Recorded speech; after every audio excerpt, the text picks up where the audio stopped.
Tuesday, April 21st, 2020 electronic meeting of the Ann Arbor City Planning Commission. This meeting is in accordance with the executive order from the governor to effect social distancing and mitigate the spread of COVID-19 virus. We intend to conduct this meeting similarly to an in-person meeting. However, please be patient if there are technical difficulties. Public comment will be via telephone only. To speak during any of the public comment periods, please call 877-853-5247. I'll repeat that phone number one more time. It's 877-853-5247 and enter meeting ID 932-6940-8487. That's 932-6940-8487. This information is also available on the published agenda, in the public notices section of the city website, and on the broadcast of this meeting on CTN channel 16, AT&T channel 99, and online at www.a2gov.org/watchctn. And we'll start with a roll call. You did great, Alex. Commissioner Woods. Commissioner Briggs. Here. Commissioner Mills. Here. Commissioner Milstein. Here. Commissioner Randall. Here. Commissioner Ackerman. Here. Commissioner Sorbet. Here. Commissioner Abrams. Here. Commissioner Hammerschmidt. Here. A full house and a quorum. Do we have any introductions this evening? We do not. Do I have a commissioner that'll move the agenda? Moved by Commissioner Randall, seconded by Commissioner Woods. Any changes or discussion on the agenda? And Brett, are we doing a roll call for all votes?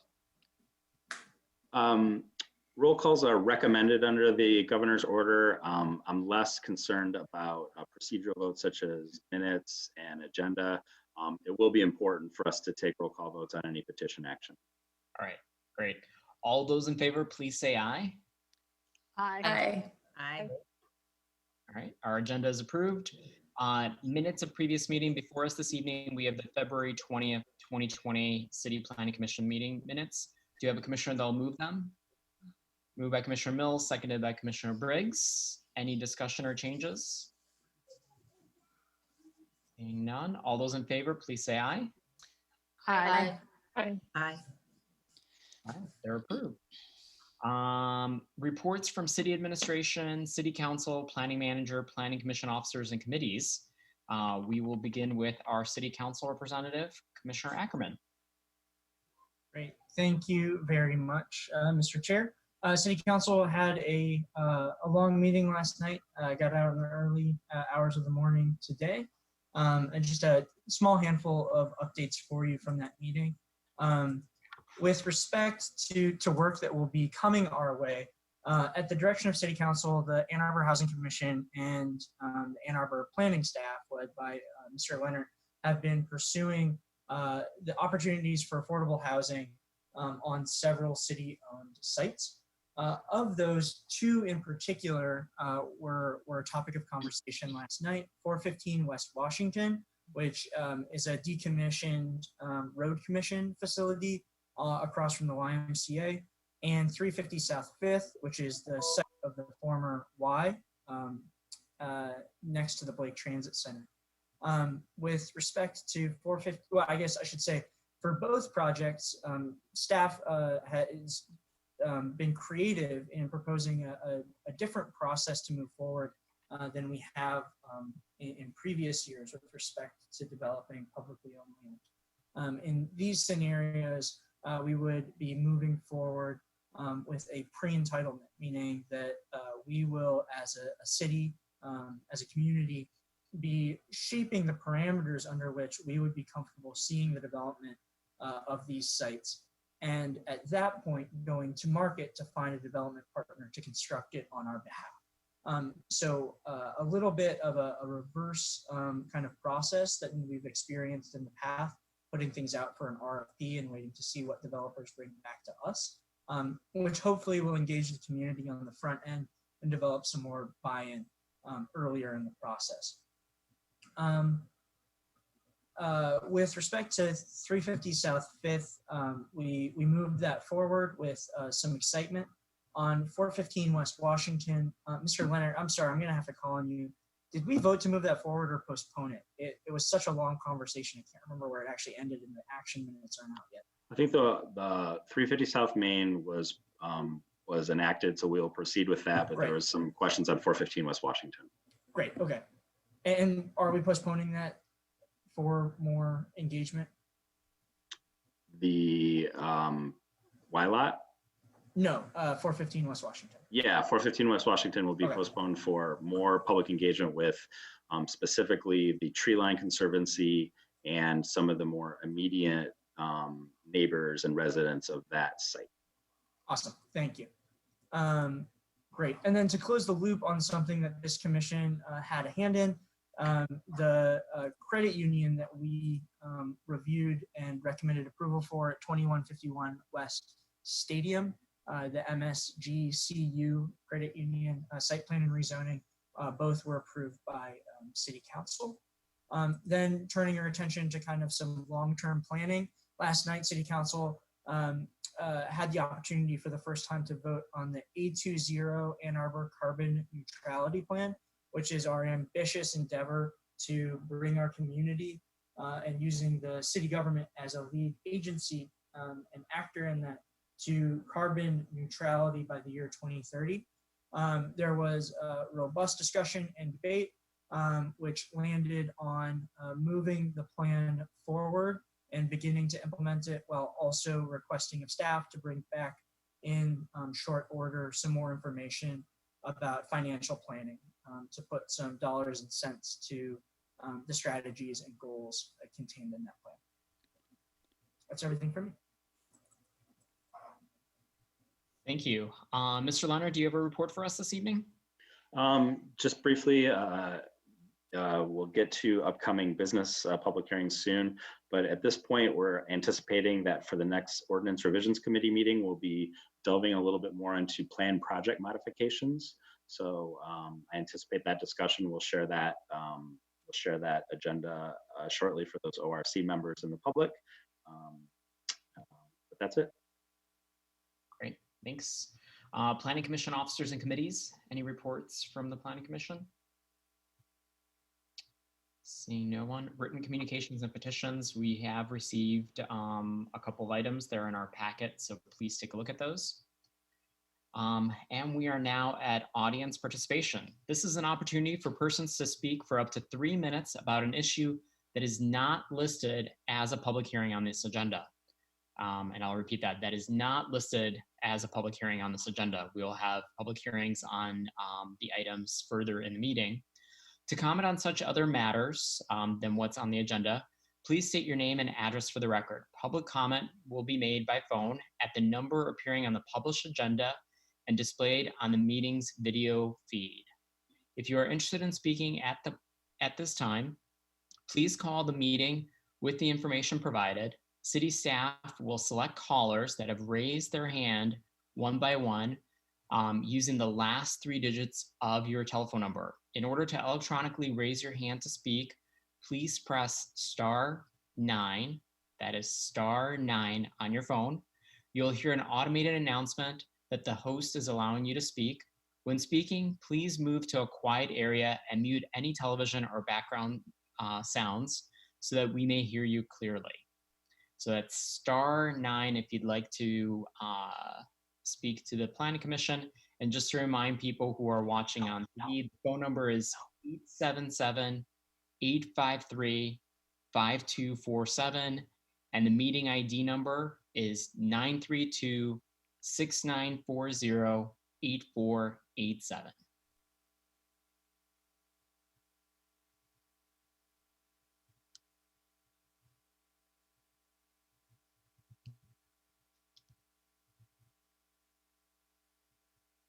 Anybody raise their hand? No one is raising their hand, Mr. Chair. Okay, thank you. I'll just give it one more second just to make sure. One more person just called in. Let's give them a second.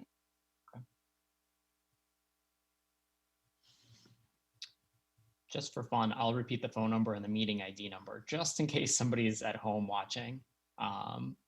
The number is 877-853-5247.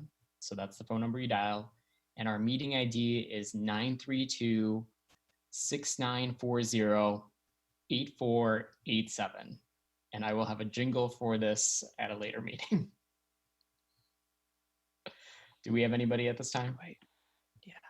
Yes, we do have somebody at this time. If you can please state your name and address for the record. Am I?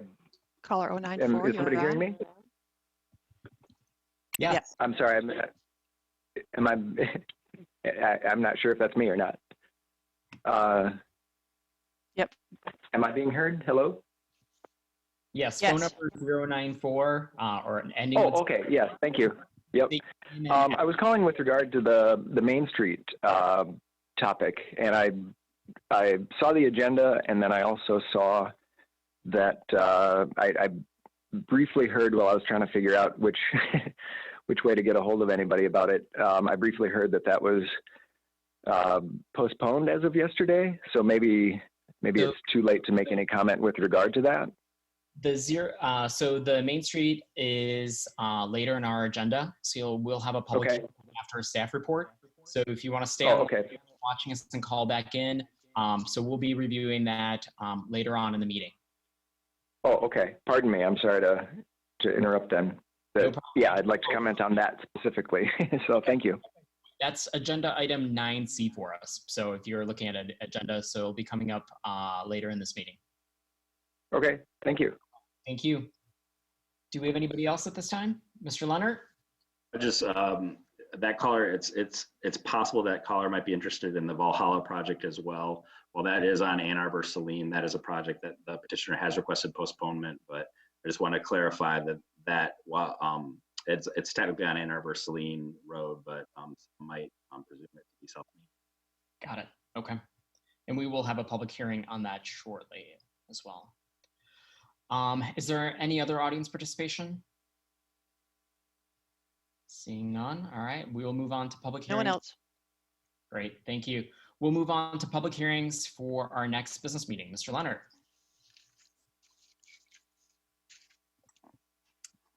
Thank you. Scheduled for the May 5th Planning Commission meeting. We will have two scheduled public hearings. One is 3611 to 3621 Plymouth Road rezoning site plan with plan project modifications and special exception use for a drive-through facility. This is a project that you have seen once before. However, we have re-noticed it in conformance with the governor's orders that the meeting might be held digitally. It has also been away from your agenda for a while, so it was an opportunity to re-notify folks. And then second, we have a series of proposed Unified Development Code amendments relative to solar energy system installation. The proposed amendments would provide flexibility in installing new accessory structures for the purposes of solar renewable energy and provide some exceptions to zoning ordinance height limits for the purpose of adding solar energy rooftop. Great. Thank you. We are now entering the regular business on our agenda. And the first item before us this evening is the Valhalla Ann Arbor site plan, annexation, and rezoning for city council approval. The petitioner has requested postponement of this application, which city staff proposes for June 2nd. While no presentation will be given, a public hearing has been noticed and will be held for this petition. I'm requesting a motion to postpone this petition to June 2nd at the conclusion of the public hearing. Audience members who address this petition this evening will have the ability to do so again on June 2nd. This is an opportunity, and now I'd like to open up the public hearing. This is an opportunity for persons to speak for up to 3 minutes about this application. To comment, please state your name and address for the record. Public comment will be made by phone at the number appearing on the published agenda and displayed on the meeting's video feed. If you are interested in speaking at this time, please call the meeting with the information provided. City staff will select callers that have raised their hand one by one using the last 3 digits of your phone number. In order to electronically raise your hand, please press *9 on your phone. That is *9. You'll hear an automated announcement that the host is allowing you to speak. When speaking, please move to a quiet area and mute any television or background sound so that we may hear you clearly. And we will open up the public hearing at this time.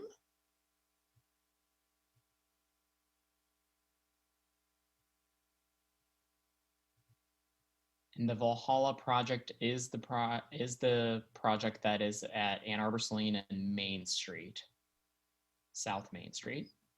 And it looks like we have somebody. Caller 094, you should be live. All right, thank you. My name is Daryl Fisher. I'm at 2251 South Main Street.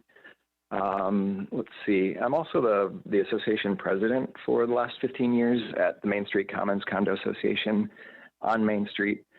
So we would be fairly close neighbors to the Valhalla project. And I guess given that I have 3 minutes, I'll keep it short. That generally speaking, there's a lot of concern with regard to, we already have issues with runoff, for example, from the golf course that's next to us, which would be separating the Valhalla project and where we live. But there are a number of things that would be challenging. Traffic would be one of them. Water would be another factor, to say the least, both on the surface and through the pipes, basically. So yeah, I guess given my 3 minutes are probably about up, I'll just say that we have concerns about that, and in general are not super excited about it, to say the least. So just to make that known. So thank you. Thank you very much. And this will be back on our agenda on June 2nd. So you'll have an opportunity to address the Planning Commission at that time as well. Is there anyone else who wishes to address the Planning Commission in regards to this item? If so, please press *9 on your telephone.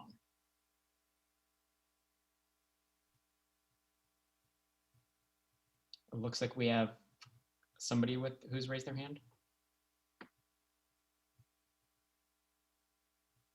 Caller Hello. 107, go ahead. Go ahead, Stephanie. Hi, my name is Stephanie Savarino, and I live at 117 Gulfview Lane. This development is concerning and completely inappropriate for this location, in my opinion, with the density zoning request of R4E. There's no reason for a high rise in a single family, low density, multifamily neighborhood in this location. Apparently the developer can't assemble the parcels without overpaying for it, and the numbers don't work without requesting this enormous zoning of R4E that's completely inappropriate for the area. I was also annexed in on a township island and adjacent to the University of Michigan golf course when I built a house years ago, and I requested out a 1 acre parcel, R1A, in the same location, basically, as we are talking about in this Valhalla development. There's a multifamily development at South Main and Gulfview, which we just spoke with Daryl, had just been on, and that's called the Main Street Commons. And that was not opposed by any neighbors and consists of 64 side-by-side 2-story units. There's a natural pond feature. It doesn't detract at all from the neighborhood and is consistent with the density of the area. And that came in, I believe, as R1C. Again, consistent with the area. If I need to stop, you can stop me. I'm just going to just cite one thing in the Ann Arbor City's master plan that reads, in addition to the types of dwellings permitted in R1, R2, R3, and R4A districts, these multiple family zoning districts are intended to permit attached dwelling units to be arranged one above the other or side by side. That's what we think is appropriate here. And there's also concern for the natural features in the area that will be compromised permanently with this excessive proposed density that the Valhalla developers are asking for. In addition, the entranceway to the city of Ann Arbor from the south, I feel, will be unrecognizable and a tragedy. As a lifelong Ann Arbor resident, business owner, and taxpayer, I strongly object to the inappropriateness and excess of this absurd development as proposed. Thank you so much for listening. Thank you. Is there anyone else who wishes to address the Planning Commission at this time?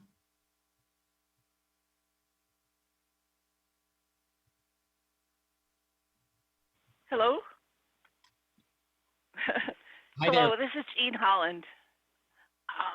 I'm Stephanie's neighbor.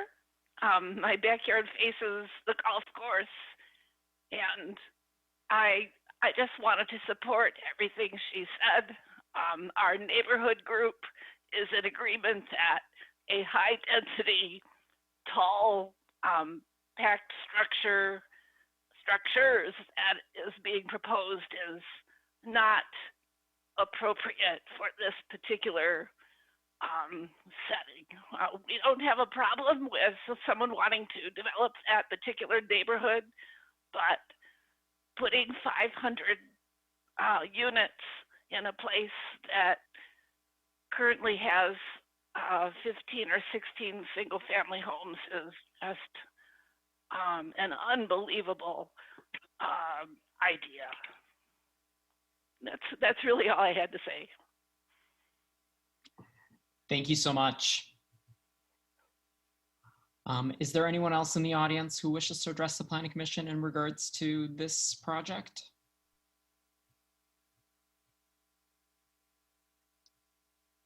Seeing none, I will close the public hearing and I will ask for a motion to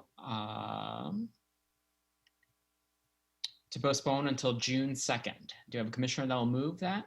Moved by Commissioner Mills, seconded by Commissioner Randall. Any discussion on the postponement? Do you have to read the motion? We don't have a motion. Okay. Because, right, Mr. Leonard, we don't have a motion for this.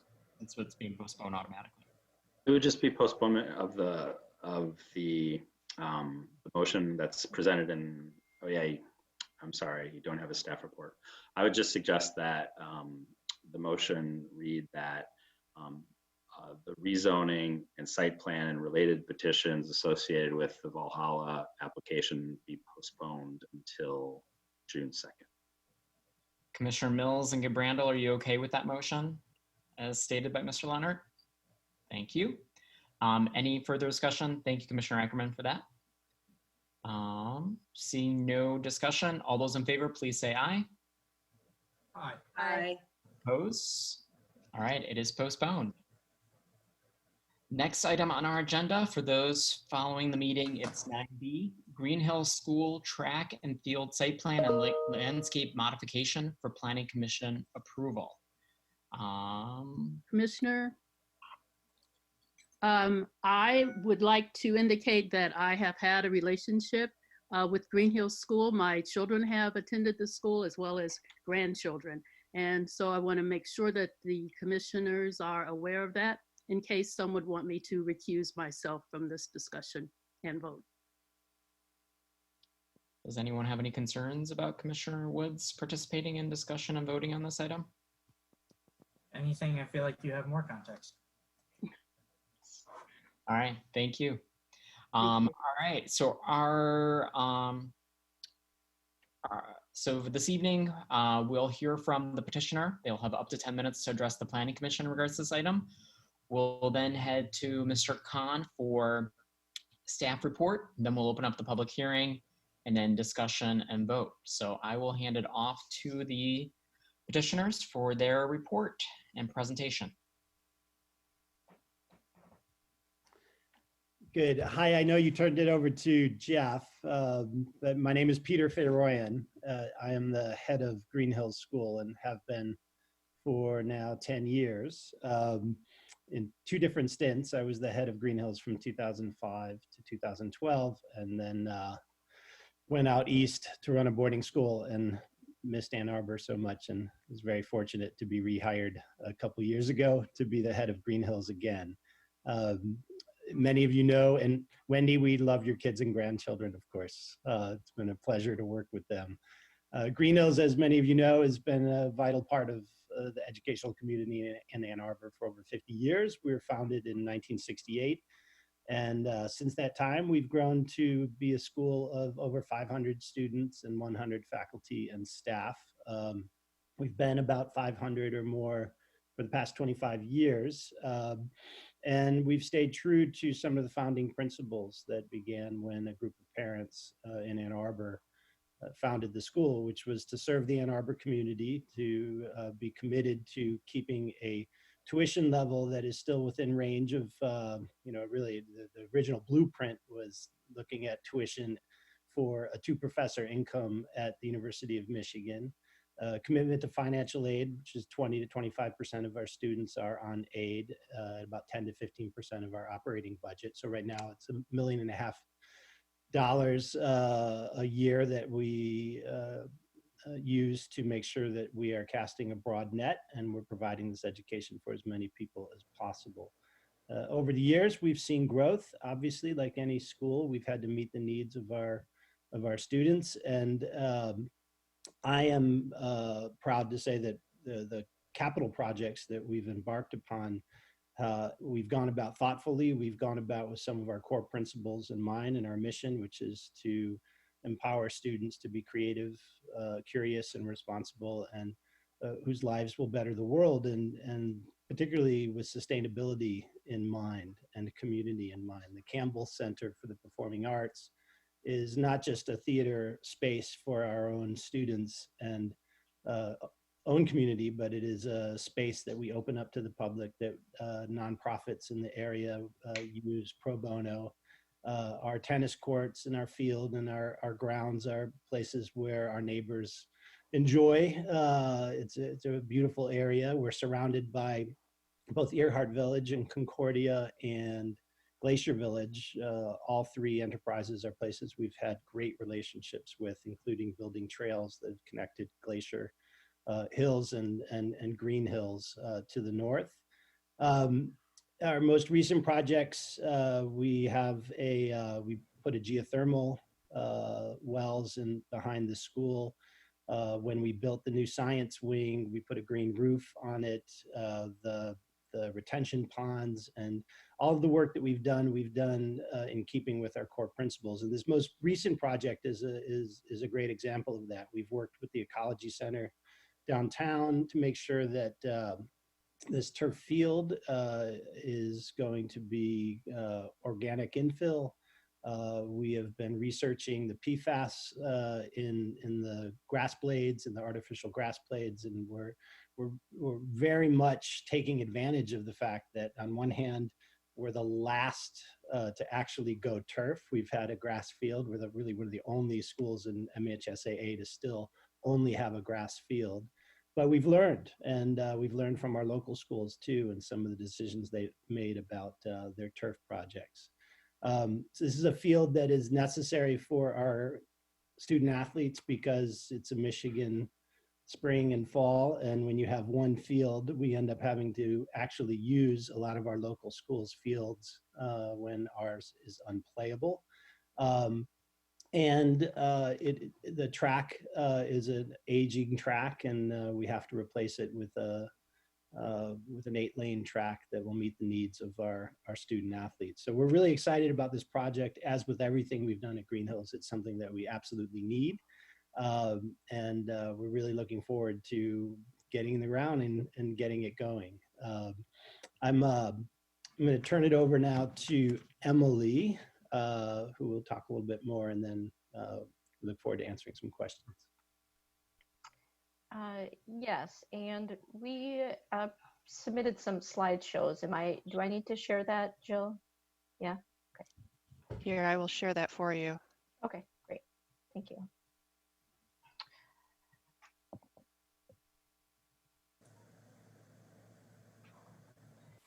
Great, you can move to the next one, Jill. Yeah, there we go. Hold on just a minute.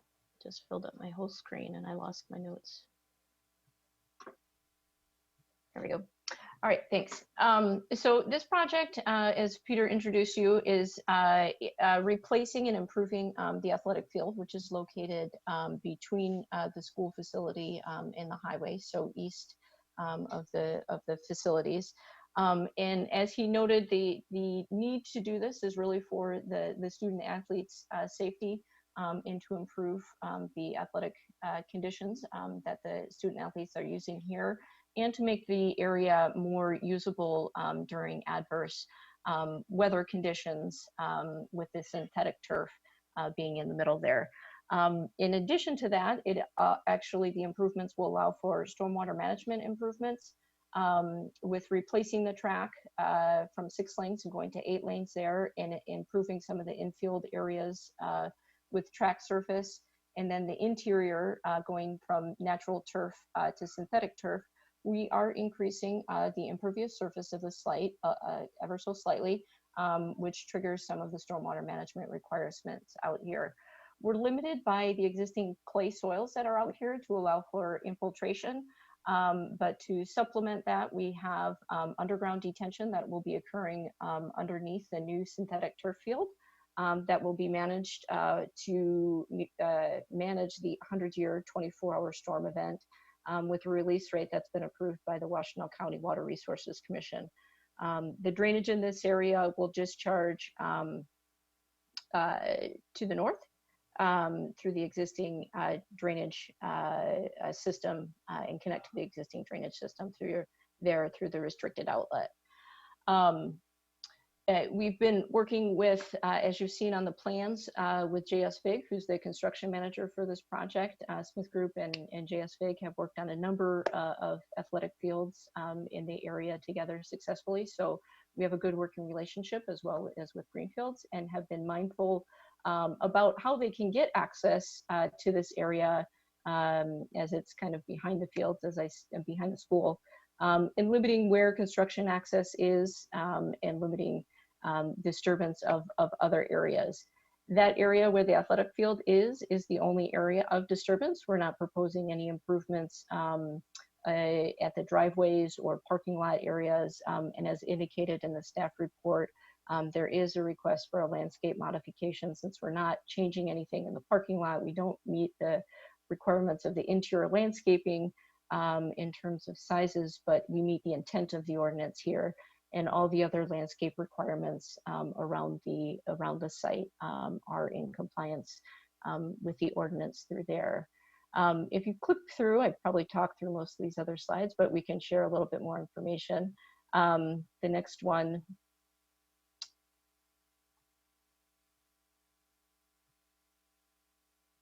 Shows the zoomed in, that's the proposed field right there, as I said. So existing field right here, you can see all the natural turf on the inside, just 6 lanes of track.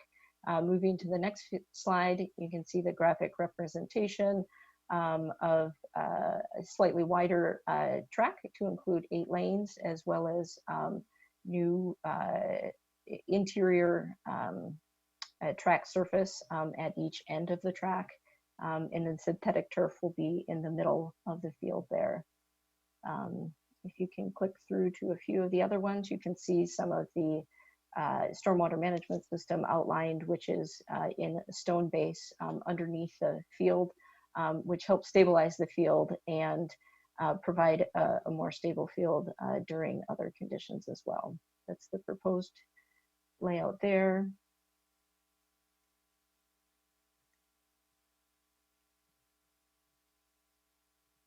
So the intent is to move forward. Hopefully we can receive approval for this and construction can start this summer with the track being completed in order for the spring sports period of 2021, when hopefully we are all back to participating and watching sports.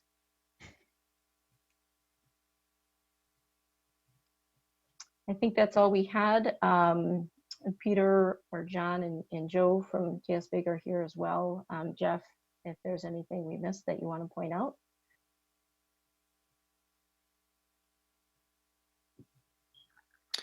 No, Emily, I thought you did a fine job summarizing the project. Delighted that you brought your whole crew with you to answer questions. I would only add that staff recommends that the site plan be approved because it would comply with all local, state, and federal laws and regulations. The development would limit this disturbance of natural features to the minimum necessary to allow a reasonable use of the land. And the development would not cause a public or private nuisance. It would not have a detrimental effect on public health, safety, and welfare. Secondly, staff recommends that the landscape modification request be approved because the modifications are consistent with the intent of the ordinance and are associated with a previously approved site plan. That's all I have. Great. Thank you so much, Mr. Khun. At this time, I'd like to open up the public hearing on this item. This is an opportunity for persons to speak for up to 3 minutes about this application. To comment, please state your name and address for the record. Public comment will be made by phone at the number appearing on the published agenda and displayed on the meeting's video feed. If you're interested in speaking at this time, please call the meeting with the information provided. City staff will select callers that have raised their hand one by one using the last 3 digits of your telephone number. In order to electronically raise your hand to speak, please press *9 on your phone at this time. That is *9.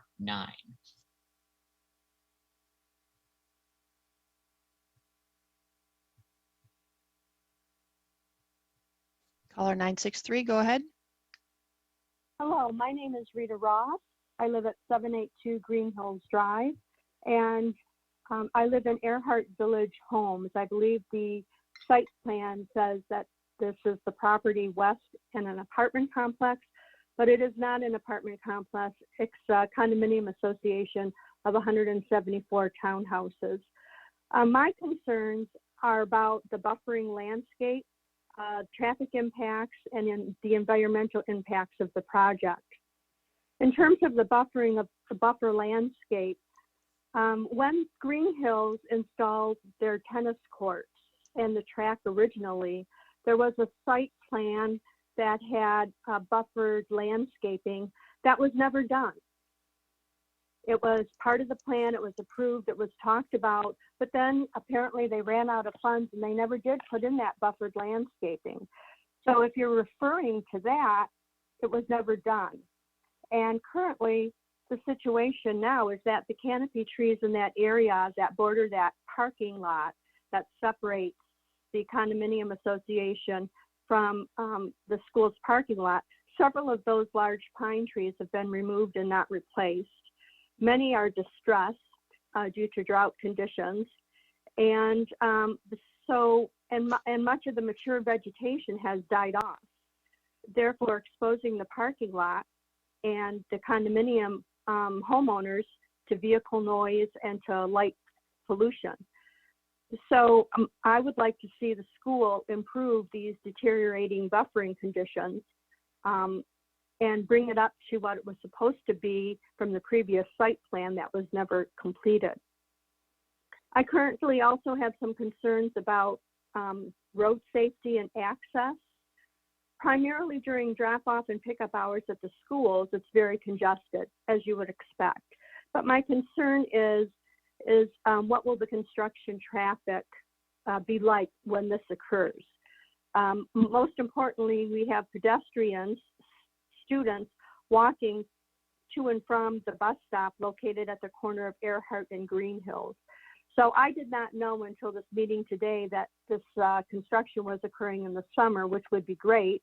It would eliminate a lot of that problem, but it is a concern, and I would hope that homeowners could be assured that construction vehicles and traffic on Green Hills would not be further encumbered. Lastly, I'm concerned about environmental pollution. Earhart condominium 30 seconds, call. have had an excellent relationship with Green Hills. And when their buses were idling in the parking lot and causing fumes to come into our homes, they made arrangements to move their buses to an entirely different area of the school property, and we've been very grateful for that. We would just like to make sure that there are assurances that construction vehicles do not park in that particular parking lot, creating fumes and odor and noise. Thank you very much. Thank you so much. If there's anybody else that'd like to address the Planning Commission in regards to this item, please press *9.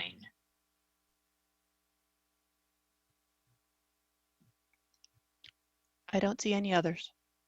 Okay, thank you.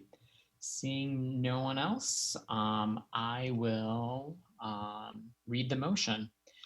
There are 2 motions that we have this evening. Does anyone oppose taking them together? Seeing no one, I will go ahead and read both of the motions. The Ann Arbor City Planning Commission hereby approves the Green Hills School 850 Green Hills Drive site plan for Planning Commission approval. And the second motion is the Ann Arbor City Planning Commission hereby approves the proposed landscape modifications according to the Unified Development Code section 5.30.2 landscape modifications. Will I have a commissioner move this? Moved by Commissioner Ackerman, seconded by Commissioner Randall. We are in discussion, and my plan is just I'll keep tabs of who has raised their hand. And as I call a new speaker, I'll let whoever's in the queue, I'll let them know that they're in the queue. So any discussion? Commissioner Randall. We also, as I'm sure you all know, had a written correspondence that covered many of the points that the caller just identified. And I haven't driven out to the site, but I just wanted to get a sense from Mr. Khun.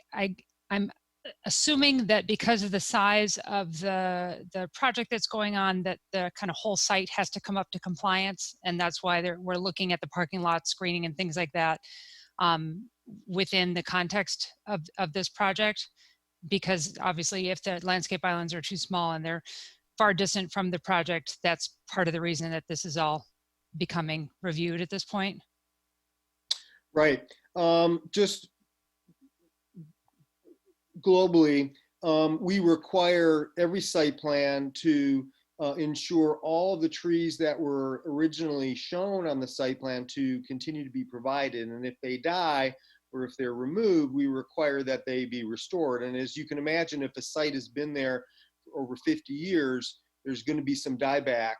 My guess is that the folks who typically look at landscaping probably didn't go back to some of those old site plans to see what was there. We can certainly do that. We do that periodically with other sites if we receive concerns or complaints from nearby residents that maybe trees are gone from a particular development project. We'll work with the property owners to ensure that they replace the trees that were originally shown on the site plan, and we can certainly do that in this case. I think that would be good, because it sounds like there's at least an accusation of landscaping not put in the first place too. So some sort of corroboration to understand what the past promises and whether they were made and broken, or whether they just through attrition and whatever, trees die. Being able to do that. When I haven't driven out there, but when I'm just doing the kind of Google Street View version, it seems to me that the lot over on the south looks pretty well vegetated in terms of the intent of your ordinance. I don't see a continuous, berm or hedge that's 4 feet tall to meet your conflicting land use buffer ordinance, over on that side. But again, I think the intent is met. I think the parking lot to the north, however, looks more sparse to me in terms of the coverage. And so perhaps you might take look at that a little bit in terms of what neighbors would see, because there's some gaps that are in there, and it's probably just, again, through attrition of trees and things like that over time. But if the whole thing is kind of coming up to snuff and we're looking at the whole site plan, I personally am comfortable with undersized landscaping islands in the middle of a parking lot, because that's a pretty big lift to redo all of those and to reconfigure your whole parking geometry. But I do think that promises are made about how we're going to handle screening and things like that, and that I think these opportunities for renovation allow us to look at site plans again and to make sure that people are meeting our standards and are complying with our standards, as well as working with neighbors to try to work things out in that way. So that's my 2 cents. Commissioner Mills. Thanks. And this is just an immediate follow-up, because that was my comment as well. What is the best way to ensure that follow-up, the checking kind of on the landscaping in particular, to past site plans? How do we ensure that that happens? Do we need to have like something that's added to the motion, or is just talking about it here enough? I guess that's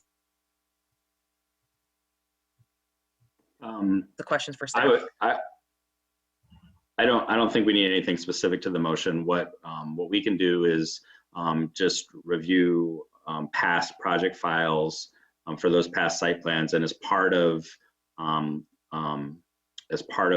sort of site compliance for any changes, if this proposed plan is approved, we can just incorporate compliance with those past plans to ensure that everything is appropriate. As Jeff indicated, as we hear, we're not proactively going out to every site plan that's approved after it's been sort of realized and monitoring the health of the landscaping. That is a requirement that it is maintained. So no, in short, we don't need anything specific in the motion, and we can incorporate that compliance as we go forward. Great, thanks. And then I just wanted to verify, so and to be clear, change, you just check to make sure that all of the landscaping and the buffering and that kind of thing are in compliance with what we have. And so this is where presumably like this idea for the landscaping islands has been added since that parking lot was built. Like our ordinance changes, it's a living document. And so that's one of the places where we have made that change. Generally, if they were to build a new parking lot, we would require those landscaping islands, but that is a heavy lift in this particular case. Is that correct? Kind of how I characterize that? I think it was. Okay. I think you summarized it well. I think that it's a great addition to our code section, but it's extremely expensive. And for someone who's maybe tweaking a little part of their site, it could discourage a lot of improvements. Sorry for the kids screaming in the background. If you can hear it, it's bath night. The other question that I had was, so is there anything else, like of all of the changes that have kind of happened over time, is that the only thing that really then required that?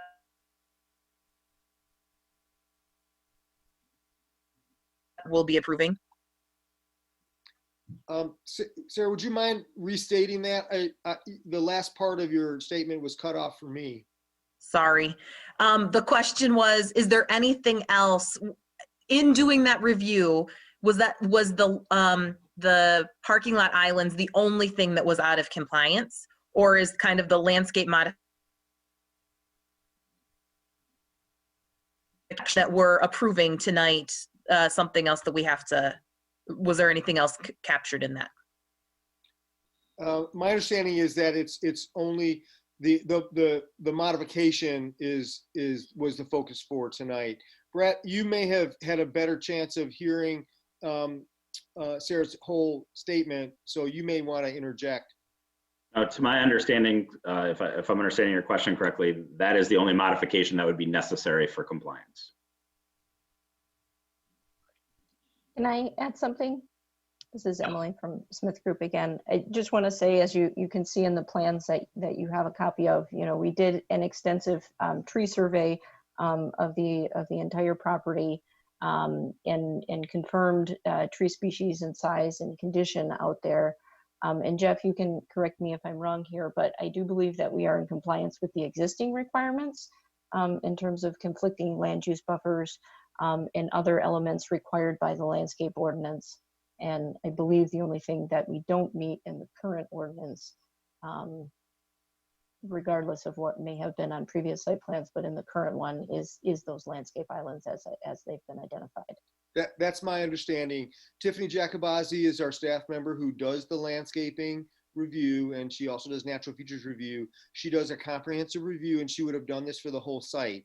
And so the one thing that is not currently consistent with code is the landscape modifications within the islands. But starting tomorrow morning, I'm going to contact Tiffany, and Emily will certainly work with you on having a look at those older plans to make sure that whatever trees were identified on those plans are replaced if they've been lost. Further discussion? Commissioner Woods.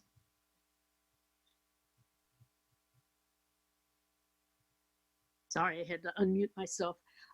Just a question that the neighbor brought up concerning the construction and when that might take place, and her concern about the noise or the traffic. And I was wondering if someone might be able to address that. I think Mr. Favorvian, you indicated that construction might start this summer. Is that pending the governor's permission or something like that?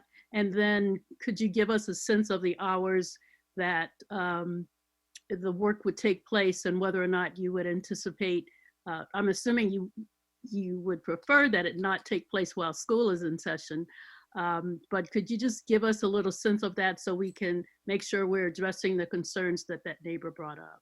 Sure. My preference is that school is in session, first of all. Ours too. Which actually, this is the thing with us, right? There's no better time for us to have a construction project at a school right now, and there's no school and no traffic, and it would be ideal. So I'm going to turn it over to Joe Vig, who can talk about the details about the trucks coming in and out, and when he and we would like to begin this project. Good evening. I'm Joe Vig with JS Vig Construction Company, and I have the privilege of knowing the school very well. My children went to school at Green Hills, and I've been a construction manager for Green Hills for probably 7 or 8 years now on multiple projects.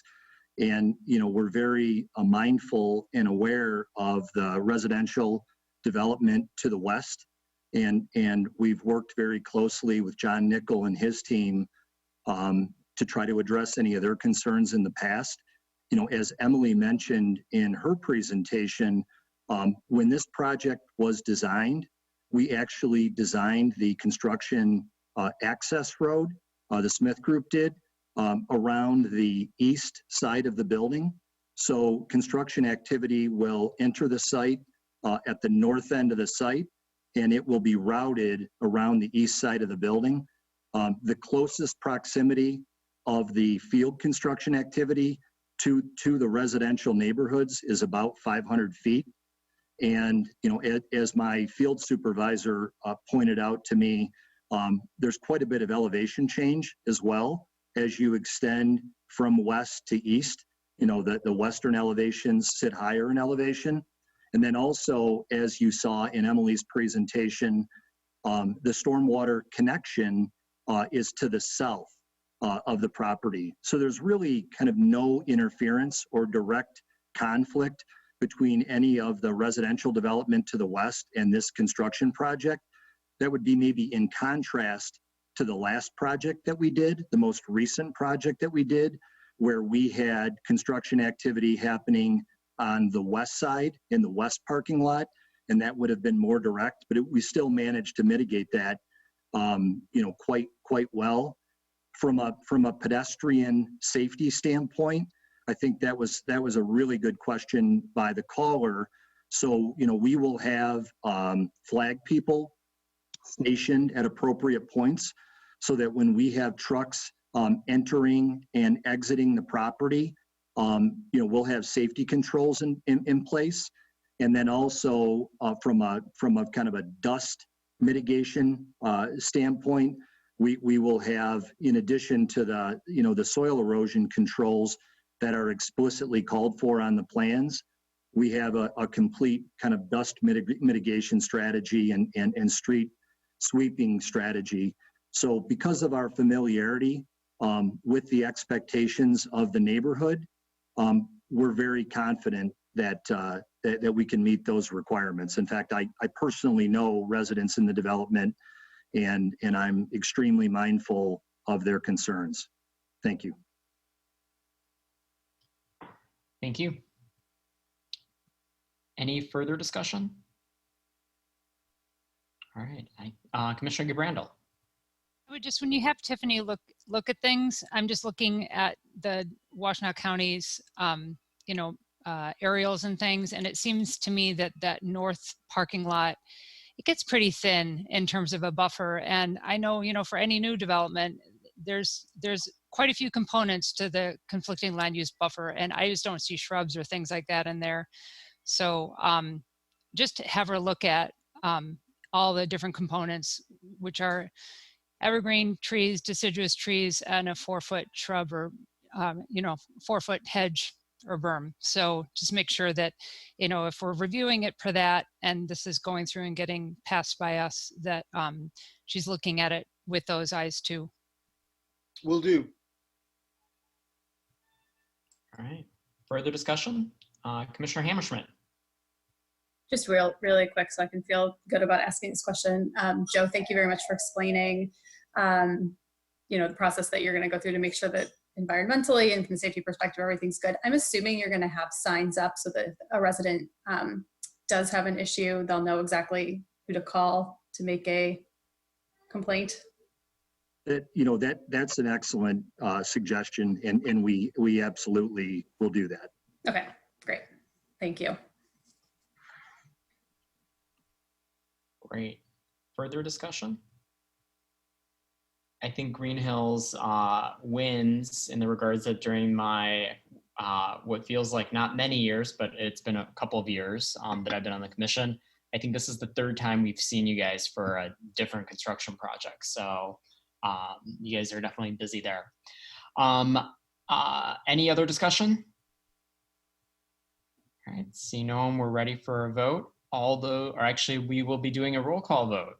So I will hand it off to Mr. Leonard for that. Yes, and you can either I would prefer you give me both an audio and a visual just for quick reference. So the motion is both motions together as presented for both the approval of the site plan and the landscape modification. Commissioner Woods? Yes. Commissioner Briggs? Yes. Commissioner Mills? Yes. Commissioner Milstein? Yes. Commissioner Randall? Yes. Commissioner Ackerman? Yes. Commissioner Sorbet? Yes. Commissioner Abrams? Yes. Commissioner Hammerschmidt? Yes. Motion carries unanimously. Great. Thank you very much. All right. Thank you. Thank you. All right, we'll be moving on to the next item on our agenda, which is 1043 North Main Street rezoning for City Council approval. And we will begin with Mr. Khun with the staff report. The site is located on the west side of North Main, north of Depot Street, and in the Huron River watershed. I'm gonna summarize the staff report, and then we have a few slides that we'd like to share. The site is currently zoned agricultural.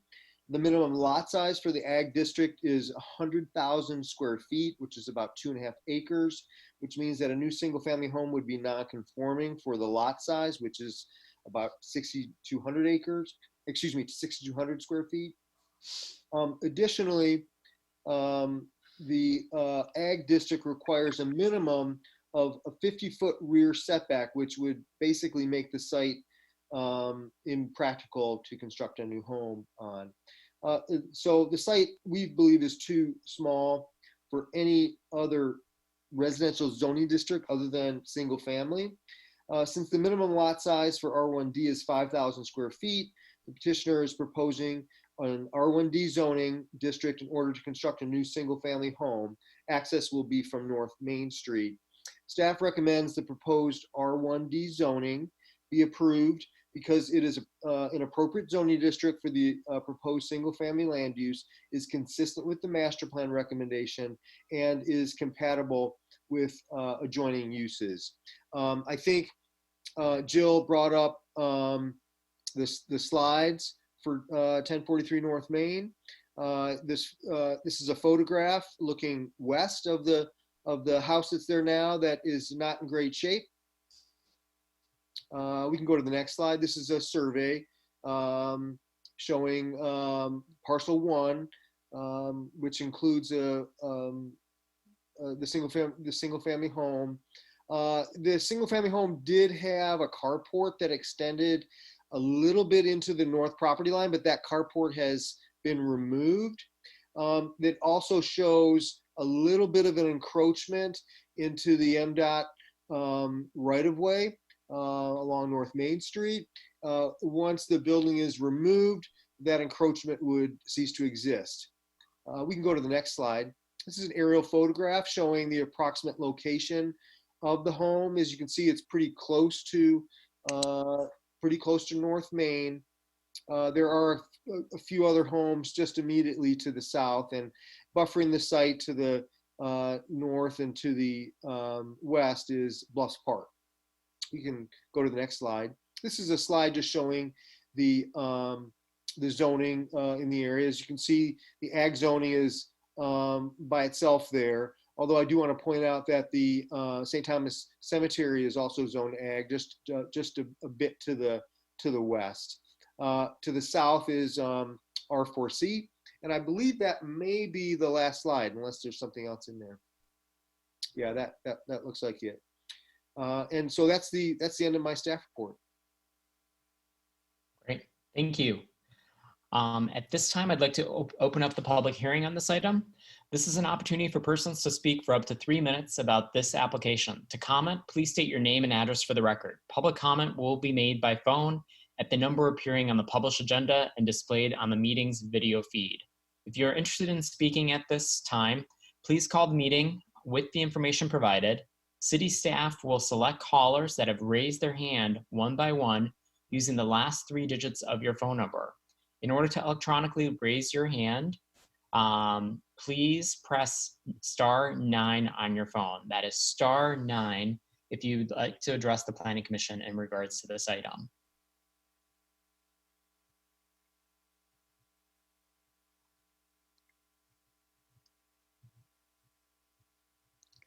I see no hands raised, but I do see Mr. Fowler in the audience. All right, seeing no hands raised, I will close the public hearing and I will read the motion. The Ann Arbor City Planning Commission hereby recommends that the mayor and city council approve the 1043 North Main R1D zoning. Do I have a commissioner that will move? Moved by Commissioner Mills, seconded by Commissioner Abrams. We are now in discussion. Commissioner Briggs. Yeah, thanks. So I was wondering, I can understand why there would be desire to rebuild that house there. It's definitely in poor condition.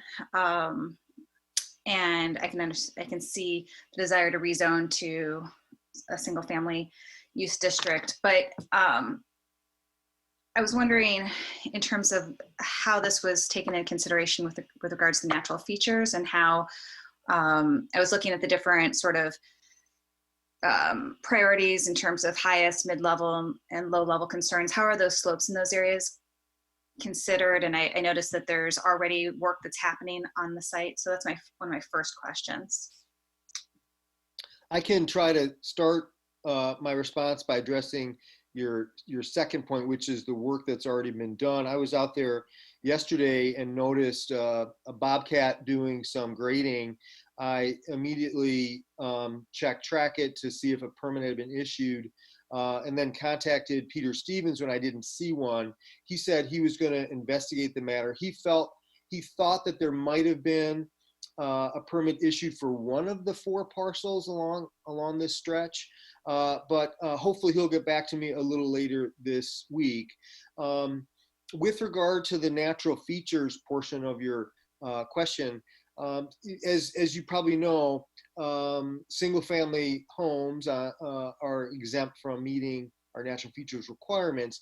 And on this site, the slope of bluffs does come down into the property. So there is slope on the back portion of the site that's quite steep. I don't know what how steep it is. I don't believe it's 40%, but it's pretty steep, and there are some trees back there. I might defer to Mr. Fowler, Rob Fowler, to see if he has an idea about where the proposed home would be located, to see if it would impact those natural features. Yes, my name is Rob Fowler. So we're not going to push the, obviously, not going to push the house any farther back than we have to, because the farther we go back, the more we have to contend with the hill.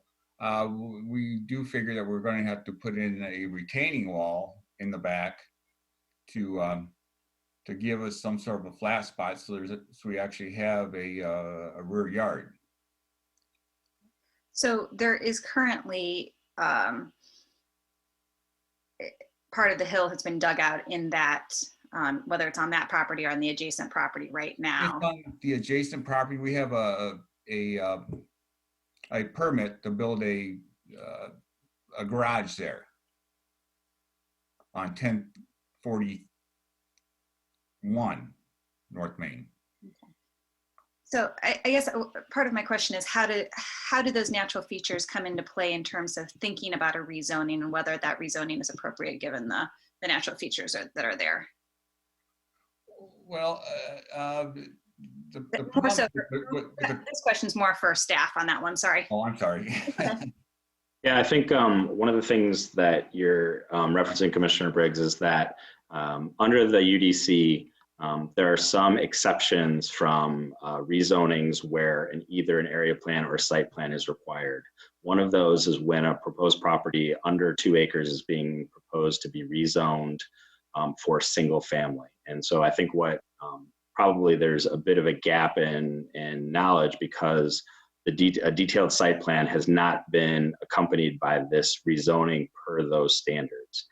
Given that provision, I have issued a waiver from the area plan for the rezoning in this circumstance because it was only a single family.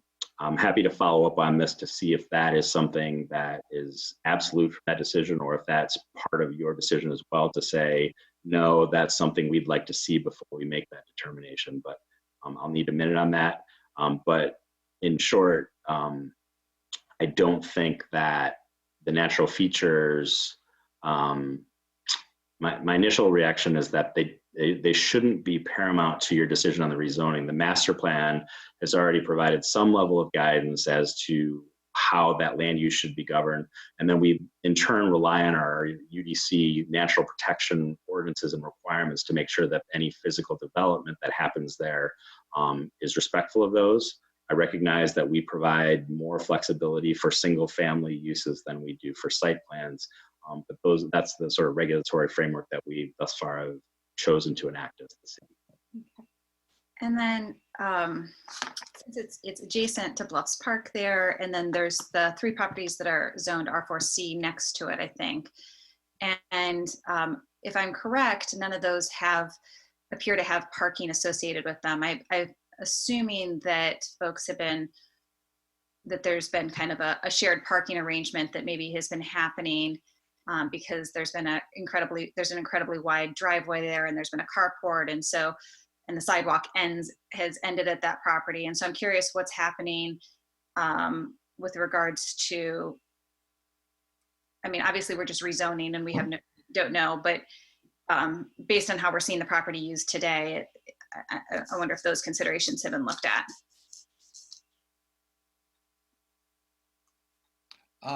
That's why we are building the big garage on 1043, is to make accommodations for the next 3 properties to park.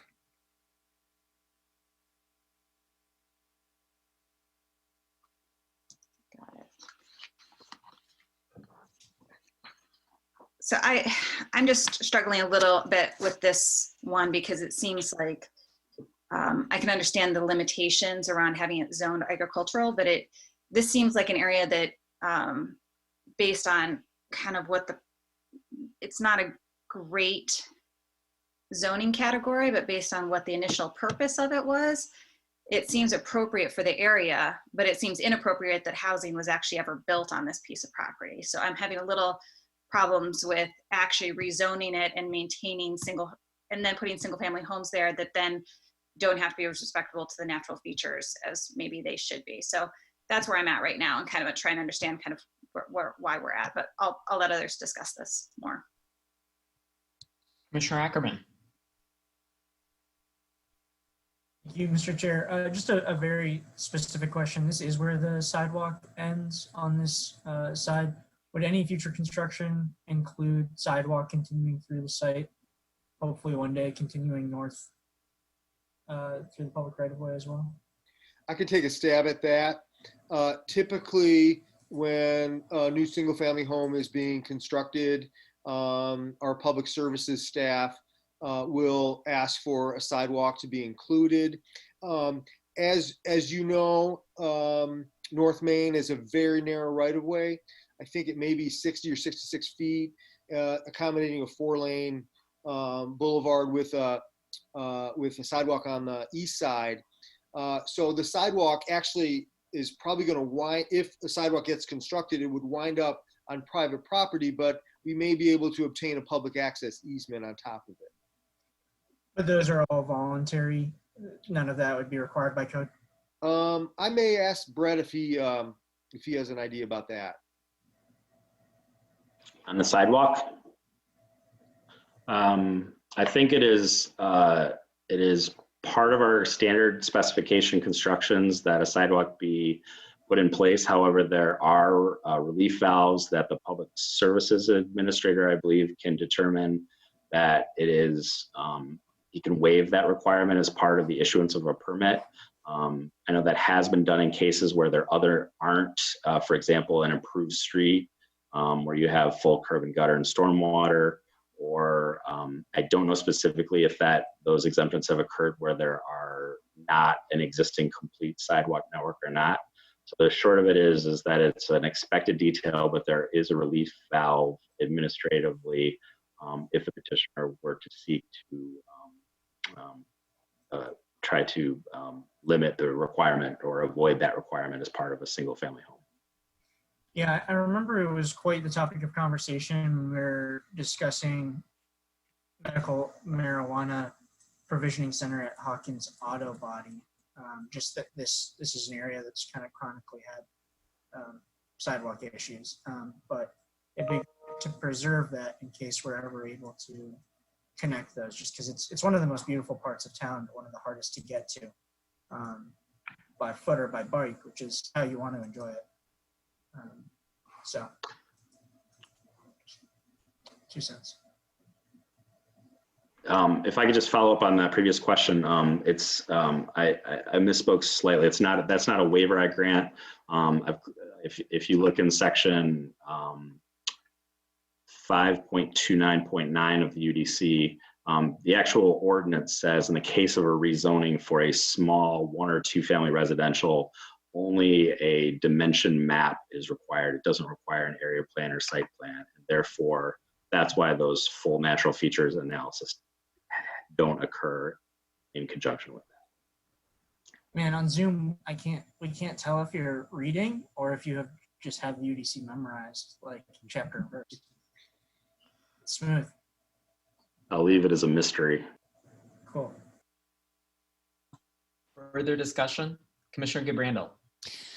A couple of things. One, in regards to the last point about the sidewalk, further up to the north, there was a newer home that was put in, I don't know, maybe 10 years ago or something like that. When I was just looking from street view, they put in a little sidewalk in front of it, just for their little section, just as a point of reference for something along this that has a very similar condition. The other thing I would just like to get more clear on, so you're building a parking area basically for the neighbors. Is that true? Like that you're putting in a garage for all those people that live south of the project as well? The owner of this property owns 3 properties. The 3 properties,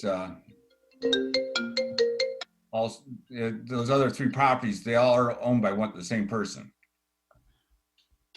Okay, so Brett, is there any, like, is that, that's a little odd. Yeah, well, like, does that mean that they have to connect with the sidewalk, to all of those too? And how does that, that's not our usual. So can you shed a little light on how that might function? So I don't know I'm not familiar with the details of that particular permit. That was something I'd have to follow up unless Jeff has more detail on it. Generally, regardless of the zoning district, if you are building, if it's 1 and 2 family. Yeah, let me just stop there. In short, yes, if you were to be building some sort of large garage or parking lot that was intended to serve multiple families, that was sort of beyond the use of that individual lot, we would need to look at that from a site planning perspective. That said, if it's building a garage to house vehicles for a single family home on that property, that may not require that may not require site plan. In short, I would just have to find out more detail about that permit and learn more about that. Okay. But to be clear, I think that permit is for a different site than this one. Okay. So I guess a little bit of due diligence on that I think would be helpful. And then Commissioner Briggs, for what it's worth, I will often go to the county old aerial information to get a sense of like intact forest from long time ago, because that will often give me some pretty good clues about what the existing conditions are like. And when I go back in time in 1947, these 2 lots were pretty much raised.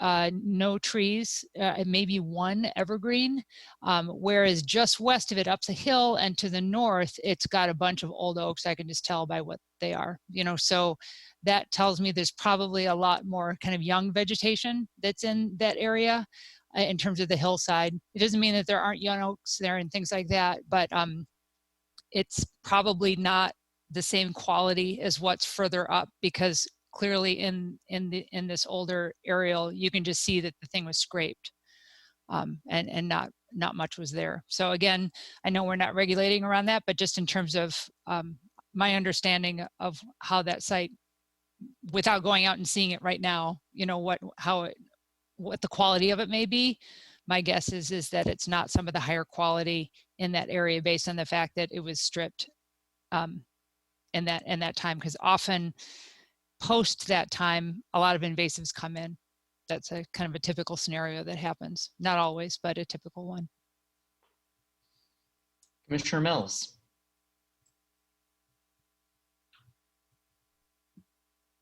Sorry, handling the mute is hard. This is a follow-up to the question that Commissioner Ackerman asked about the sidewalk. And kind of pulling together what Commissioner Briggs was saying as well. I similarly have concerns about like whether the continuation of some of these uses on that stretch of road is wise. They're narrow, like getting out of that driveway has got to be dangerous, effectively. At the same time, if it is continued, I would just want to make sure that we're taking a step towards what we hope that road could be, which is accessible to all sorts of travelers. And so is there any way that we can make sure that a sidewalk does get built there? That if this site is redeveloped, that a sidewalk does get built there? I can respond by saying that planning certainly would like a new sidewalk here, and that I'm going to contact our public services folks tomorrow to see what their limits are with regard to our standard specifications, otherwise known as the Orange Book, with regard to getting a sidewalk installed here, which would basically be on private property, but could have an access easement on top of it. An access easement requires the willingness of a property owner. And so I guess this is a question for the petitioner too. Like, I mean, how do you feel about having a sidewalk there? Or like, this is something in my mind that's really important, because what's built there now, what we're building today, is going to be there hopefully 50 years, hopefully 100 years from now. And so I recognize that constrains, you've got constraints to the west. Clearly there's a hill. And I recognize that would constrain what happens to the east, but I feel like this is the time, because if if the house is effectively right where the only place where a sidewalk would be left, then then it's never going to happen. And that's a concern for me. Well, So I can't yeah. speak for the property, but so he owns the 3 properties to the south, and there is a sidewalk all the way down to those. So I'm sure he's going to want to continue it to our 4th property, as it is now, because the sidewalk actually goes all the way to the driveway. So I'm sure that there will be a sidewalk that will go to the edge of the property line. That sidewalk will continue. The existing one that's in front of 1039, 1035, and 1043 will continue through, or 1041. It will then continue on this property, which is 1043. Got it. Typically when we're doing rezonings, because it tends to be for bigger things, it comes along with the site plan. So is there any way, staff like Jeff or Brett, that we can, again, just like make sure that if the rezoning is approved, that any development that happens there would get the sidewalk? No, I don't. The scale of this seems inappropriate for the sort of zoning mechanisms that would align with conditions or the like. So, but as Jeff indicated, and as precedent suggests, sidewalks are constructed when development happens along here. It is part of our standards procedures. I am, of course, happy to follow up with our public services just to advocate for the sort of importance of that. And furthermore, this is a rezoning. We could emphasize that as part of any recommendation that you choose to make, and that would give the petitioner and property owner the opportunity to probably respond to that more fully before it progresses to city council in a more definitive manner.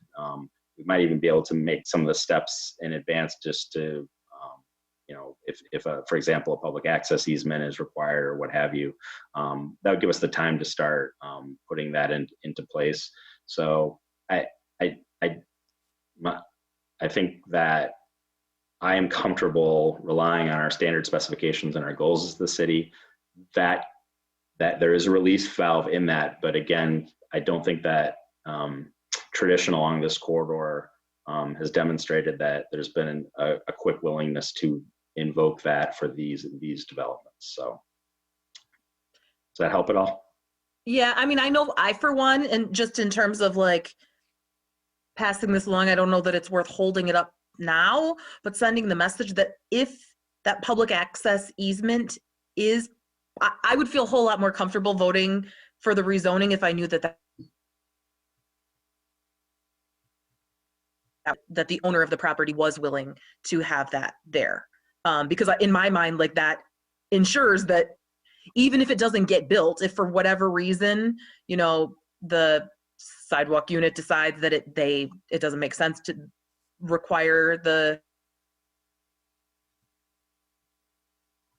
future, like, that's really, I think that's the really important part. So you could, as a recommendation, you could simply add that. You could say that, if you choose to recommend this rezoning, that you would also recommend that the owner commit to meeting the city's specifications and ensure a public sidewalk continues along that site.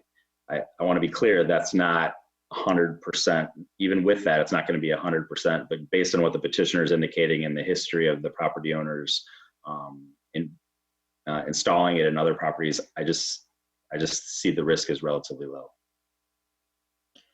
Yeah, I guess there's too many, like, you never know. Development's expensive. Anyway, I would feel more comfortable knowing that all of our T's were crossed and I's were dotted, and that were in place, like that the city, that agreement were made. So I would welcome others' thoughts and other commissioners' thoughts. And Brett, is that appropriate as an amendment, or is that like a separate thing that we would, separate resolution? Like, I'm just not sure what that would look like. I would just amend the motion, and basically you're adding a condition to your recommendation. Right. Okay. I'm leaning towards doing that. I got to scramble to find some paper to make that, to write it up, but I'll hear what others say. Meanwhile, start writing, and Commissioner Briggs. I wasn't going to speak yet, but is there anybody else who wants to say anything before? I do have more comments, but I don't want to. Go ahead. I don't see any other hands going up, so go right ahead. I think what I'm struggling with the most, I mean, obviously, I love sidewalks. I definitely like to see the sidewalk continued there. But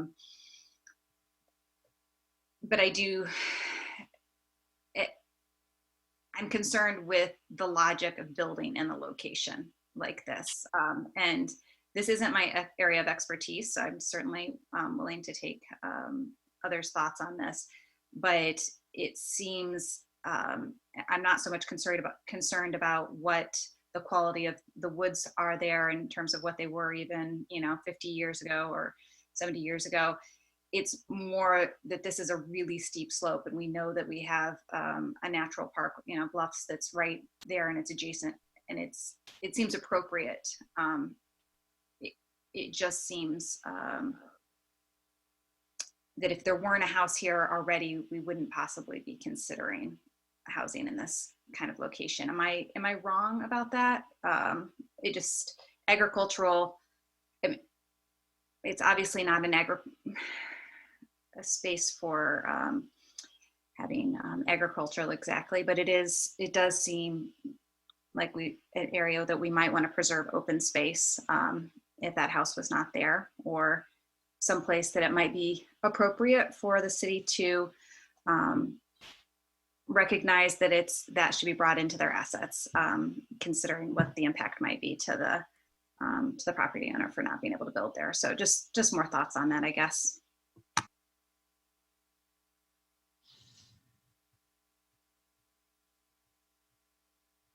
So Jeff, I'm sorry, Jeff, could you just re-summarize the master plan recommendation for this property? Yeah, the master plan recommends single and two family homes for this property, and related to what Commissioner Briggs was saying, this is a site that has really had human habitation for probably over a century. These homes were constructed when this was probably a dirt road sometime in the early part of the 20th century. So the ag zoning district is, clearly an anomaly. It may have been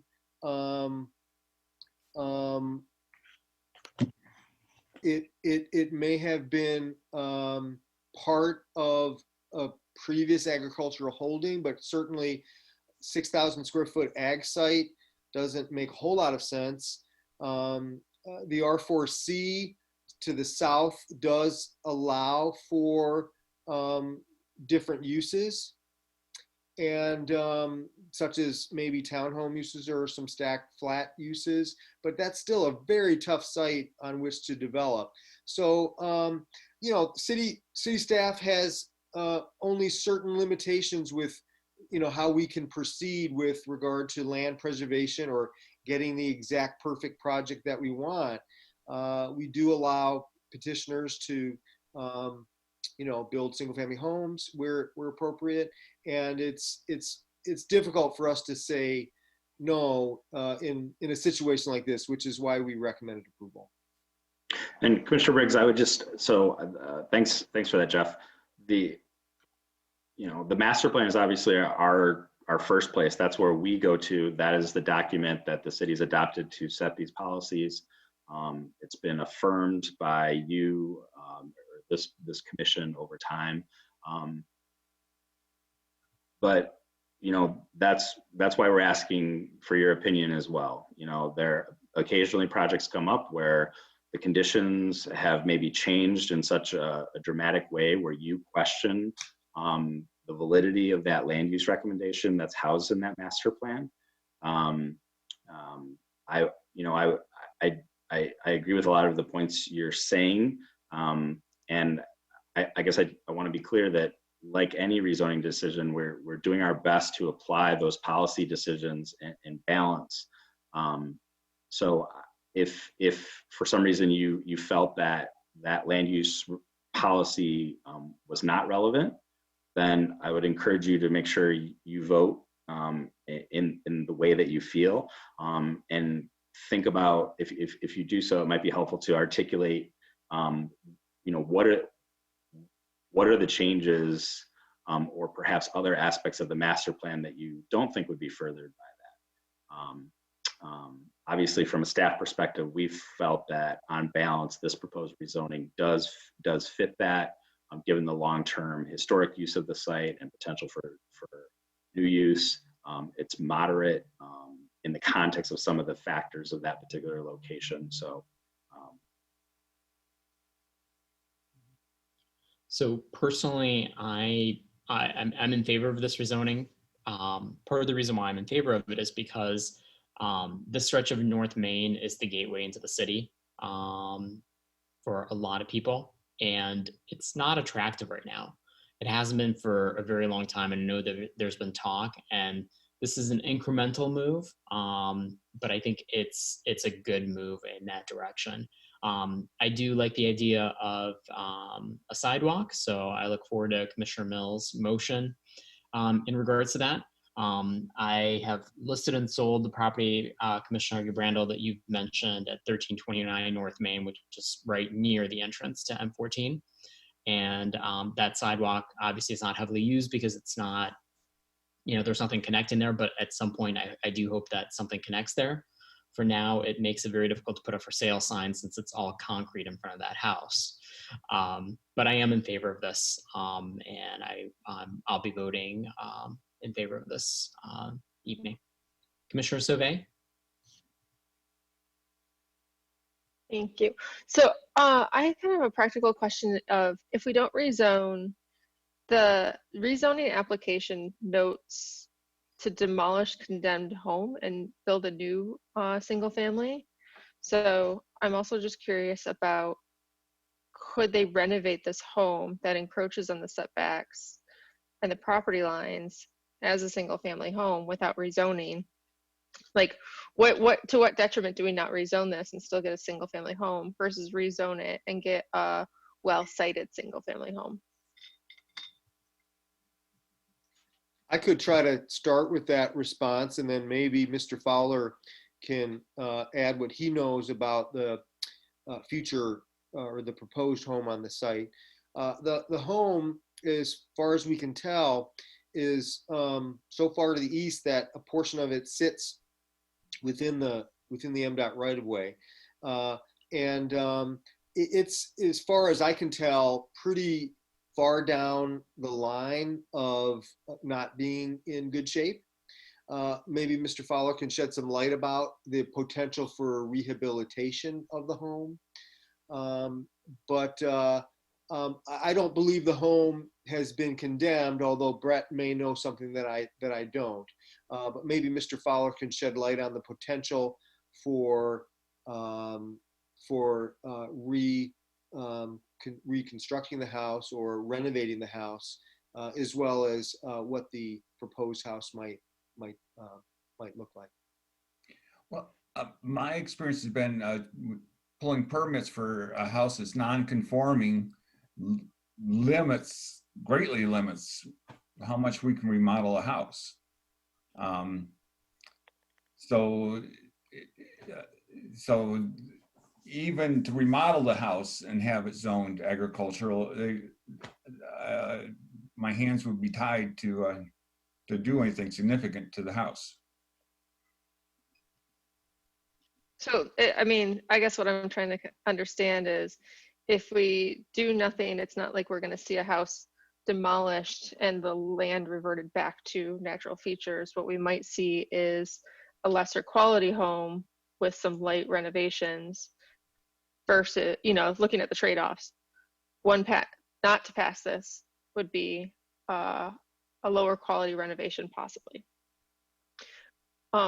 versus passing this and allowing for a new single family home on the site as what we're really looking at as options. Yeah, I would just add on to that, as a non-conforming structure, it would, to do anything of substance, would likely require approval from the Zoning Board of Appeals to alter a non-conforming structure. So that would be an unknown. It would still provide some, that would not provide exception from limitations, but it would be a precursor basically to be able to do renovations to the property. That said, I think that often, you know, they are considered on a property by property basis, but I know the Zoning Board of Appeals does issue many such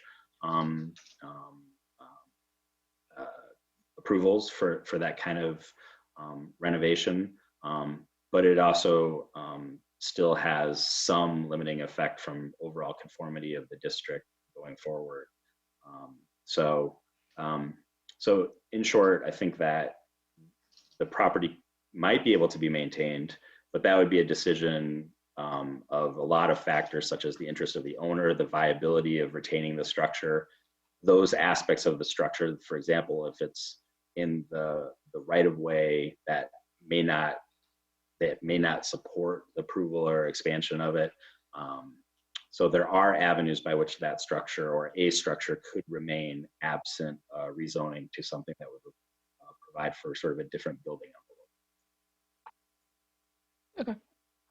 I mean, and that's kind of, it seems like we're looking at the ways forward for a single family house in a lot of ways. And I think rezoning this feels like the appropriate fit to align this with everything else. And if we can push forward with first sidewalk, it just makes, you know, a corridor and, you know, a riverfront district that's been abandoned and for a long time, or at least neglected, gives it what, you know, one more property to show that the community is trying to improve it. So. Further discussion? Commissioner Hammerschmidt. I just have a point of clarification. I noticed in the application, you said the description of the proposed project is a 2,300 square foot home and then a detached garage. But did you say that the garage is actually being built on the adjacent property? So this would just be the house? Yeah, I'm sorry. On this, the garage will actually be underneath the new home, similar to that house down the street that's been mentioned, where just because the elevation height, our garage, you'll drive right into the garage. So now this will have the home we're still working on plans, you know, depending on what happens, will have its own garage. Attached garage. So there will not be. And that will actually be on the basement level, so to speak, and then we go up with the living level. So we want to get above Main Street so you can look out in the river, because that's where the view is. Yeah, I'm personally very curious what you've come up with, because it does look like you have a lot of constraints with the slope. And I will just also say for the record, I'm also in support of this sidewalk recommendation. And I think the sidewalk would help our property values, to be honest with you. I don't see any reason that there's going to be an issue with us putting a sidewalk in there. Again, we want to connect all 4 properties together because it's the same owner. So the sidewalk is not going to be a problem for us. Okay. All right.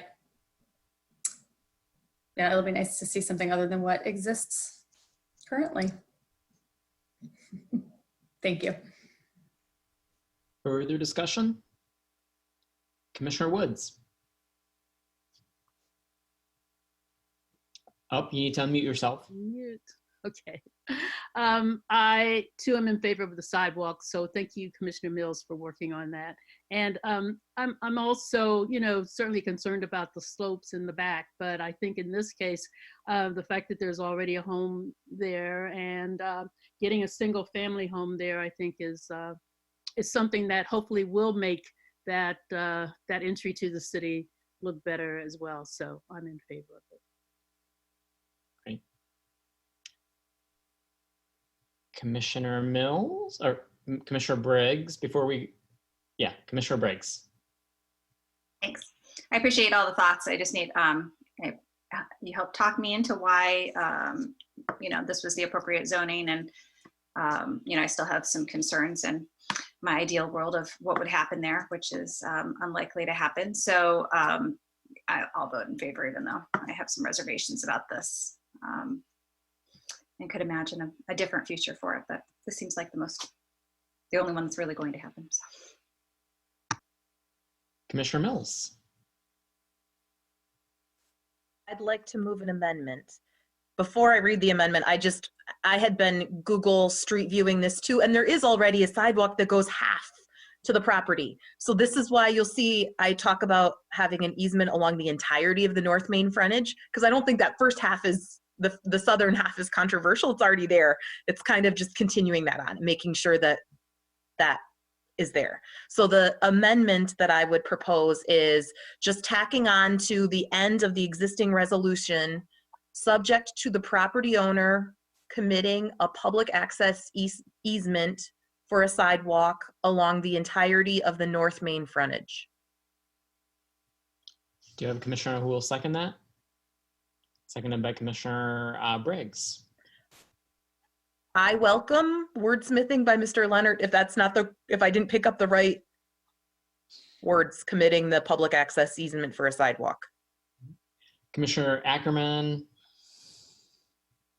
Also just making sure that the language includes preservation of the sidewalk or extension of the sidewalk. So it's both the public easement as well as the construction, should that be needed. Commissioner Randall. So I also want a sidewalk. However, this is along an Mdot right of way, and this whole thing really needs to be vetted against that, because they're only going to let you do what they're going to let you do. And so I think that needs to actually go through the city folks first to understand what the limitations are with that. So maybe that gets added into the language somehow, because I know I had a property that I worked on further up Main Street, and we had to do a whole special submission to Mdot with anything in the right of way in that area. So anyway, as you can see, if you look at perhaps it would be helpful to share the screen where we're looking at the survey that shows the yellow residences. And then I think you all will see what I'm talking about. It's at the end of one of,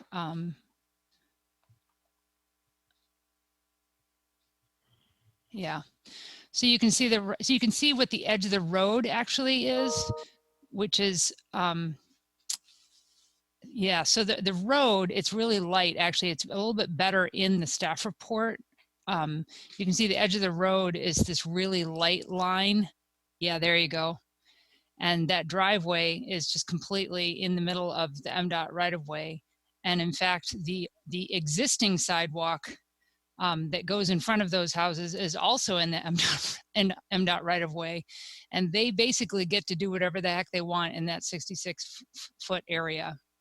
So I would just like planning staff to be able to do a little bit more digging to understand what our options really are in terms of what we say we want them to do in this area, because we may be saying something that's actually impossible for them to do.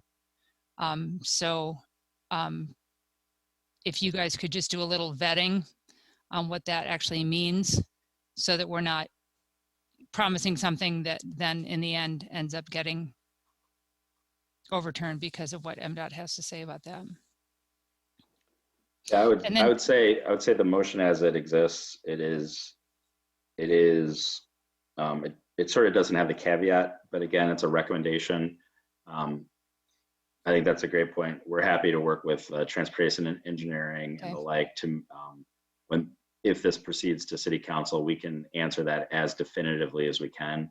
That said, I don't know that, I doubt we'll have Mdot approval. Oh, no, at you that won't. point, but we'll have a sense of what's possible. Yeah. With any this might be just sort of optimistic, but the presence of the sidewalk to those other properties maybe is a good indicator that there is support by Mdot to do so. I know that Mdot has sort of identified improvements along this corridor in the coming years.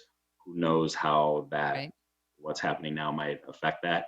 And my understanding was their initial approach was sort of a very much curb to curb kind of approach, which would suggest that there might be some opportunity for what happens in this right-of-way extension. Yeah. And then just if Mr. Fowler could perhaps describe what they're thinking about in terms of the placement of the structure, like how much further back. Clearly you don't want to be in the Mdot right away. that wouldn't make sense. But where do you see yourself placing the structure within the lot lines, just as some sort of approximate idea of what you all are thinking, especially given what the Mdot right of way is? Well, I mean, I'm going to have to get with the zoning to see how far back, if they're going to let me do averaging like they sometimes do. I don't, I got to be out of the Mdot's way, but I don't want to get, I don't want to go any farther back than I have to. I'm centering a lot, but I'll go far enough back so that we come in and it's the garage would be underneath the house. And that way, again, we're raising up to look over the river. The less I have to push back, the less I have to contend with that hill. I mean, I know because it's fairly flat for a ways, and then the hill goes straight up. So I'd like to make sure that we have some sort of room for a patio or a deck or something behind the house. So I'm going to keep it as close to the front property line as feasible.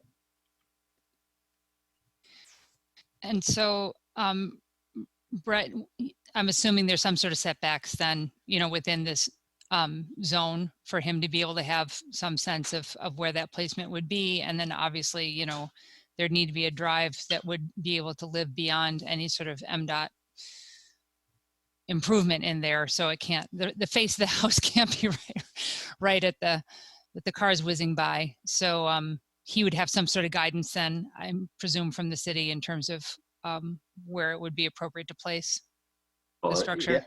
Yeah, if it's rezoned, it would have to meet the zoning designations of that district. Okay. Alrighty. Thank you. Further discussion on the amendment? All right, seeing no one. Brett, do you want to do a roll call vote on the amendment, or can we do a voice vote? I think for the amendment, voice vote seems fine. I would just ask that you ask for those in support and for any that opposed. Okay, great. All those in favor, please say aye. Aye. Any opposed, please say nay. All right, the amendment is approved. We're back to the amended motion, main amended motion. Further discussion? Seeing no one, I will call for a roll call vote. Okay, so this is the main motion to recommend the rezoning with the amendment to the property owner committing to any necessary access agreement along the frontage and maintenance and construction of a public sidewalk. Commissioner Woods. Yes. Commissioner Briggs. Yes. Commissioner Mills. Yes. Commissioner Milstein. Yes. Commissioner Gibb Randall. Yes. Commissioner Ackerman. Yes. Commissioner Sorbet. Yes. Commissioner Abrams. Yes. Commissioner Hammerschmidt. Yes. Motion carries unanimously. Great, thank you. We are now moving on to the next item on our agenda, which is 6D. 950 Green Street Revised Landscape Plan, Tree Mitigation Plan, Site Plan for Planning Commission approval. We will begin with the petitioner presentation. We'll then head to a staff report, a public hearing, and then discussion. So we will begin with the petitioner presentation. You'll have up to 10 minutes to address the Planning Commission. That's great. Thank you very much. Good evening, everyone. My name is Jennifer Roth. I represent the owner and developer for the property. My address is One Town Square, Suite 1600, Southfield, Michigan, 48076. The project, and most of you are new faces for me. So last year we got approval for our multifamily project. The address is 950 Green. We call it Hoover and Green, and it incorporates the entire city block of Hoover, Green, Brown, and Davis. So as most of you are familiar, it was an assemblage of 13 lots and 12 structures. So we started construction last year, and in our original site plan, we had 2 landmark trees that were removed. And unfortunately, during our construction process, yes, that's great, thank you. So the yellow highlights the original 2 trees that we had to remove during the original site plan approval. And then unfortunately, during our construction last year in October, we had to remove the 2 that are highlighted in green that we note as our amended, which is today.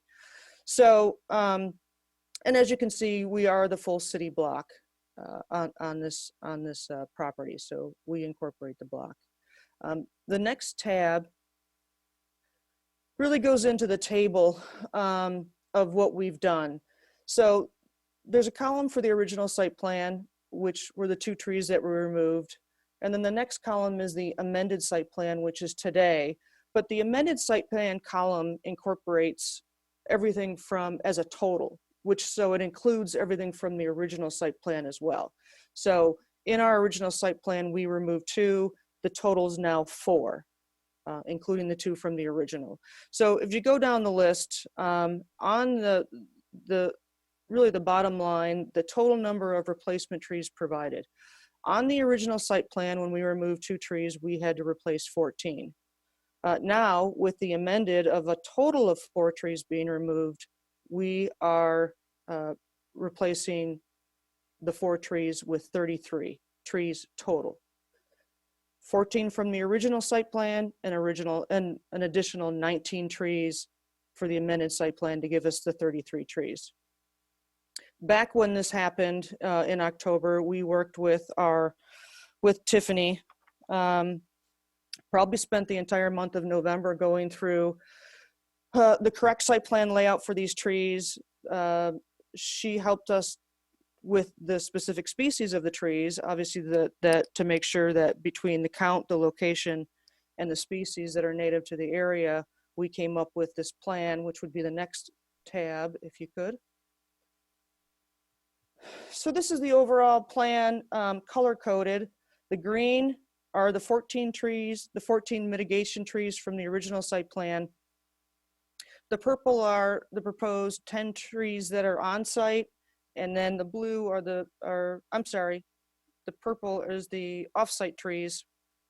There are 10 of them, and then the blue are the 9 trees. So again, all in total for the 4 landmark trees that are removed, we're planting 33 trees total on the site.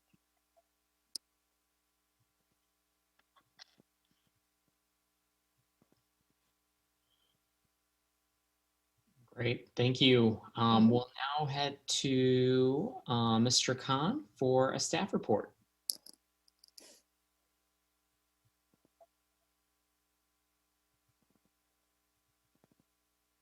Mr. Khun. Jeff, you're muted. Thank you. Just wanted to reiterate what Jennifer has said. The petitioner is required to mitigate for a total of 126 inches of tree diameter. That reflects the removal of a total of 4 landmark trees, 2 of which were anticipated to be removed as part of the original site plan, and 2 that were removed during construction. The 2 trees that were not anticipated to be removed are required to be replaced at 200% instead of the 50% if they were anticipated. That's the quick summary of what is being proposed. Staff does recommend approval of this particular revision, which amends the natural features mitigation plan and the landscaping plan because it complies with all applicable local, state, and federal ordinances, standards, and regulations. It will not cause a public or private nuisance, and it will not have a detrimental effect on public health, safety, and welfare. I do want to mention that Tiffany Giacobazzi was the staff member who worked most extensively with Jennifer Roth on this petition. Tiffany offered to be available if we had any specific technical questions for her, and I can reach her by cell phone. Great, thank you. At this time, I'd like to open up the public hearing. This is an opportunity for persons to speak for up to 3 minutes about this application. To comment, please state your name and address for the record. Public comment will be made by phone at the number appearing on the published agenda and displayed on the meeting's video feed. If you're interested in speaking at this time, please call the meeting with the information provided. City staff will select callers that have raised their hand one by one using the last 3 digits of your phone number. In order to electronically raise your hand to speak, please press *9 on your phone. That's *9 on your phone.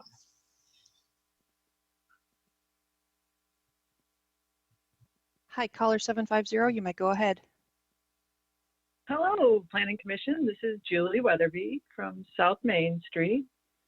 And I just wanted to comment. This isn't so much on this particular, what has been decided on this particular site, because I think this is, as they've done a good job, there's a lot going on and they've worked hard on this. Jennifer from Medico has been great to work with, so I'm really glad she's on this project and that it's, as a nearby neighbor, you know, we definitely appreciate her work on this. One of the things that I've noticed though, in looking at this site and these trees, and this is maybe just something to think about for future sites, because again, I don't want to derail this one. I know a lot of work has gone into it, but this block now is very treed, and that's great. I don't want to, you know, discourage that, but what's happened is during the construction, a lot of the street trees on the adjacent areas, like across the street, have gotten damaged by construction vehicles.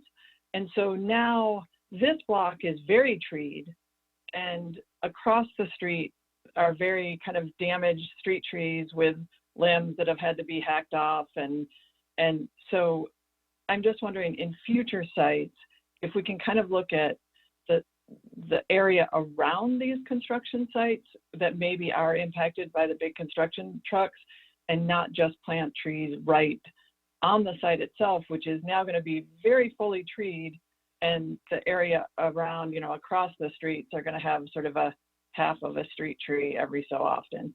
So that's all I have to say, and it's lovely seeing you all. You're doing a great job, and Zoom is working well. So have a great night, and I'll check in with you later. Bye. Thank you, Ms. Weatherby. It was good to hear your voice. Is there anybody else who wishes to address the Planning Commission? If so, please press *9 on your telephone. Seeing no one, I will close the public hearing and I will read the motion. The Ann Arbor City Planning Commission hereby approves the 950 Green Site Plan for Planning Commission updating the natural features mitigation plan and the landscaping plan. Moved by Commissioner Mills, seconded by Commissioner Woods. Discussion. Commissioner Mills. I know that our ordinance, in trying to figure out where there's mitigation required for landmark trees, we ask, it's not just like the physical removal, but it can also be like damaging the root zones. My question is, like, were these trees like completely taken down, or is this mitigation required because you got too close to their roots? I would tell you that there was probably between the two trees, the one was probably because of the root damage, because we are the full city block, and that was the elm on Brown. The other one was on the corner of Davis, I'm looking at the site map, Davis and Green. And really it's probably, they're saying Tiffany's saying they were both damaged from construction. We were doing intense underground utilities and road work in that area. In fact, between the city of Ann Arbor and us, we were building a water main in Green Street, and that tree was there. But the issue is that they're saying that both trees were damaged from construction. So are those trees still standing, or did you end up taking them down? We took them down, and between Brett and Jeff and Tiffany, they required us to take them down more of just to make sure from a safety standpoint, because they were in the right of way, that they were removed right away. Got it. Okay. And then the second question that I had was like, how do we know about this? Like, what is just for our, own education, like the process where you realize like, oh, there are two trees that are showing on the site plan as, not being impacted, but they were. So it sounds like that's a combination. It sounded like it was part of a city staff inspection thing. Is that right? I don't know if that's for Jennifer or for Jeff. I will add just quickly, and then Jeff jump in, obviously. When we noticed the trees,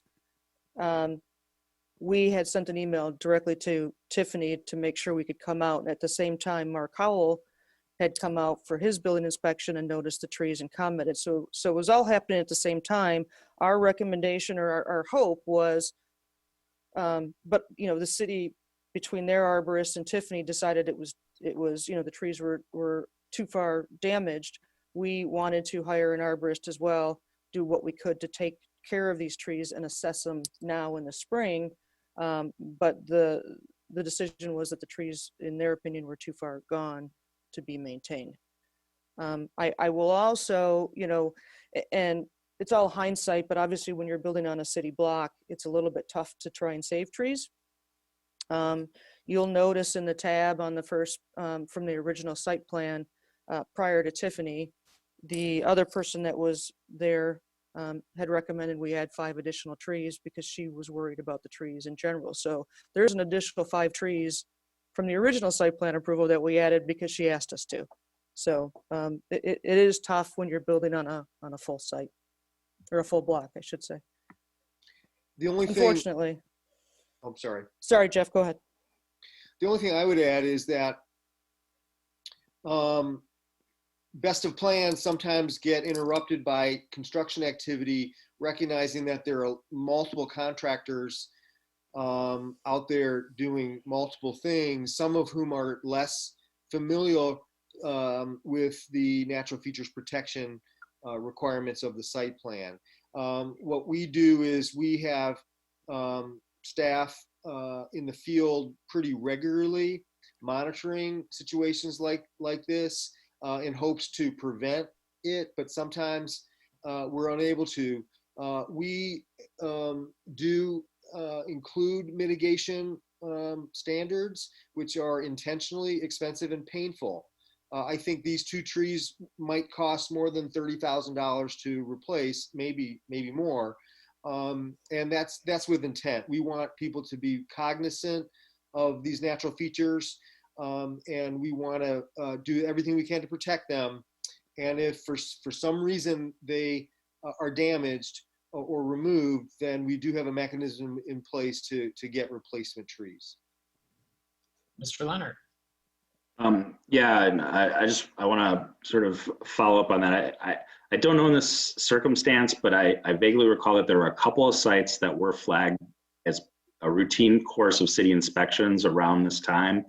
I don't know if that was specifically from our forester or through the building department or through, oftentimes through our grading permit. If we see something of question, we endeavor to communicate across those folks to make sure that we're identifying what we can. To Jeff's point, though, there are times where if we identify that site, it doesn't result in this. In this case, our forester did determine that these trees were compromised to such a point and that we were concerned about their presence in the right of way. And the applicant, Ms. Roth, is absolutely right. We made the decision that they needed to be removed. But in other circumstances, we have found, for example, that protection fencing has not been installed correctly. Certainly when we can identify that, we will work with the petitioner to identify that as well and remedy that situation, hopefully before it gets to this point. But in the case where the actual resource is lost, that's when some of these consequences become more substantial. For what it's worth, I feel like I've been on commission for a while and I don't remember having this kind of situation come back.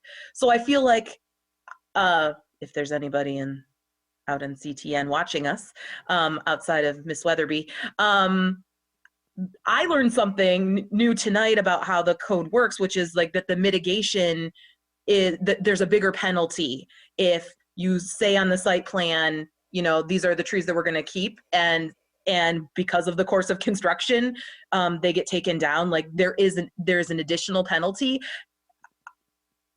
Good job, whoever thought of doing that before. But also to paint the picture that I think that the systems that we have in place must be pretty good to help for this, because this is a pretty rare occurrence, actually, that we have people come back and have to go through the site planning process again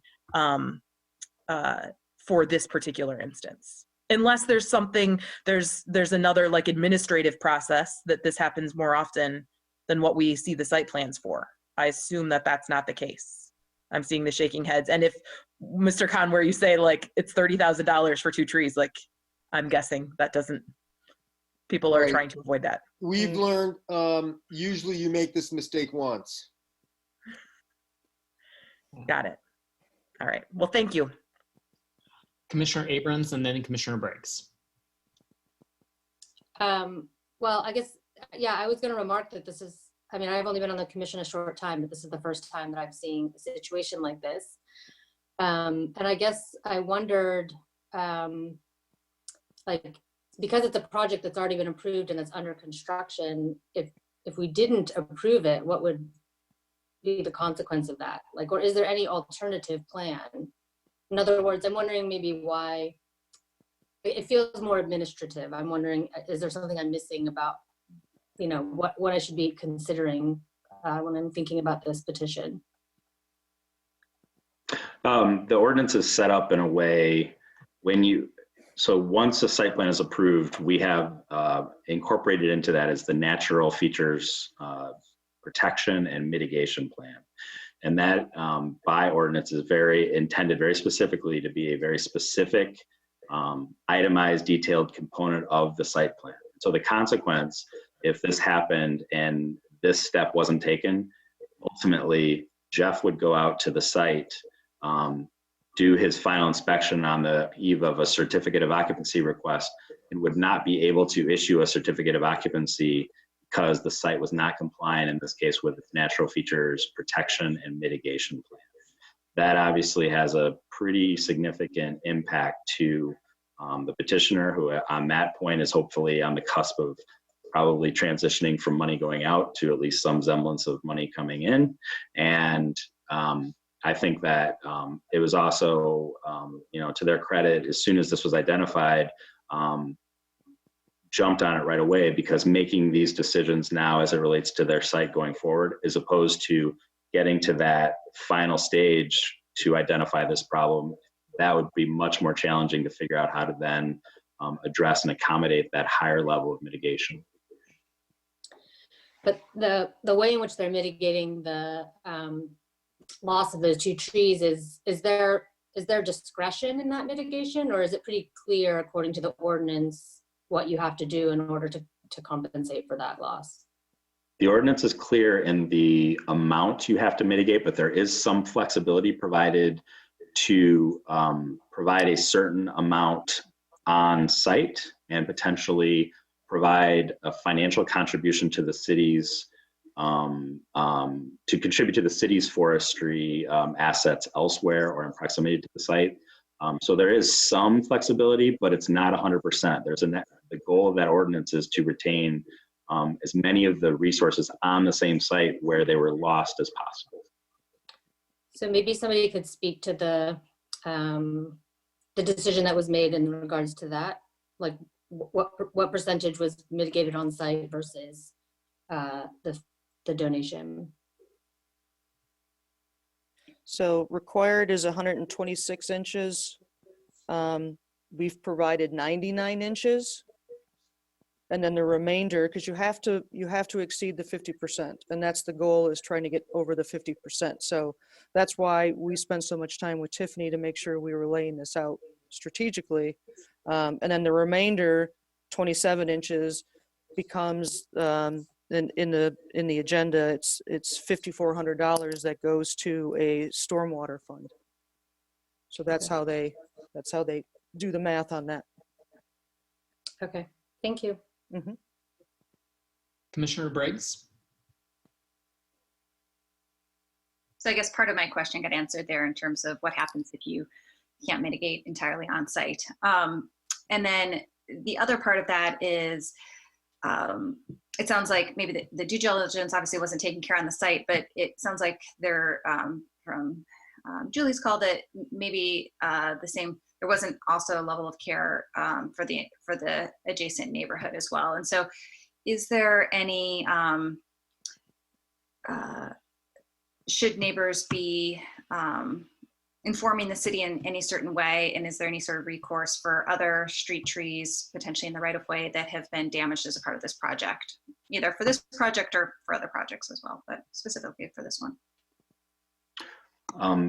That is sort of a new concern that I have not heard to date. So the short of it is I don't know what the best sort of reporting mechanism is for that, but I know that as the city, we do spend a fair amount of time coordinating with project developers on sort of their logistics, planning for how they're going to access the site, trying to limit sidewalk closures, for example, to the greatest extent possible. I'm happy to follow up with I'll probably start with the team that sort of helps with some of those aspects of the project and just see what mechanisms are in place for that. Obviously, we care deeply about our street trees and all of our natural resources. So I'll see if I can follow up with you about what the proper channels for that would be going in the future. Commissioner Randall? So I have some concerns about the mitigation plan, and that some of the species that were chosen are listed as a size that I think is going to be really difficult to procure in the marketplace. You have quite a few small understory trees, the redbud and serviceberry, and you list them as 3-inch caliper. And to my knowledge, it's pretty difficult to be able to track those down in the real world. You may be able to come up with them, but I think it's unlikely, especially given after 2008 with the recession, a whole lot of trees weren't planted. And so it's very difficult at this point to find, and trees take time to grow. It's very difficult to find big caliper trees right now because they just haven't been growing for long enough once people start planting them again. So what I would like to know, and I'm wondering if there's some sort of synergistic thing going on with our former planning commissioner Weatherby's comments, that if you can't find these, if you can, for instance, only find a 2-inch redbud or a 2-inch serviceberry, and you have 3 inches, that are listed on your mitigation plan, that perhaps some of those gaps that are across the street, some of the places that are more gaff tooth or things that have been damaged across the street, that perhaps the makeup could be along some of the other city streets in this neighborhood where some of the construction equipment may have damaged other trees. So, I mean, good luck. If you can find it, awesome. That's great. You've got sources that I don't know about. But if you can't, that there's some sort of mechanism in place to be able to make up the difference. And it could just be more money into the stormwater fund. But given that it sounds like there was some damage done to some of the neighboring trees across the street, maybe there's a way to be able to fill in some of the gaps in other areas where some of the construction equipment may have had some impact. And I would just add that, you know, the 3 inches, I think you're right. We're hearing that if this gets approved, we've got to jump on this right away. It was recommended we go to 3 inch just for the durability, especially during football games in the sidewalk and the right of way, trees in the right of way. So it's recommended we go to a 3 inch caliper. Again, you know, if you can find them, great. I just haven't. I usually never spec over 2 inch for those particular species because they're hard to find and because they're small trees, so they just don't get that huge. In that way, it's a lot easier. I mean, you're probably going to be able to find your tulip tree, and maybe your Nyssa, maybe because they're a bigger tree. Mm-hmm. The serviceberry and the redbud are they're just smaller trees, and people sell them that way. So again, if you can find them, awesome, that's great. But if you can't, I just would like to know that there's some sort of backup plan, and that perhaps that we might be able to make something work with some of the other trees that were damaged during the construction process as a way to be able to handle that. Further, Mr. Khun.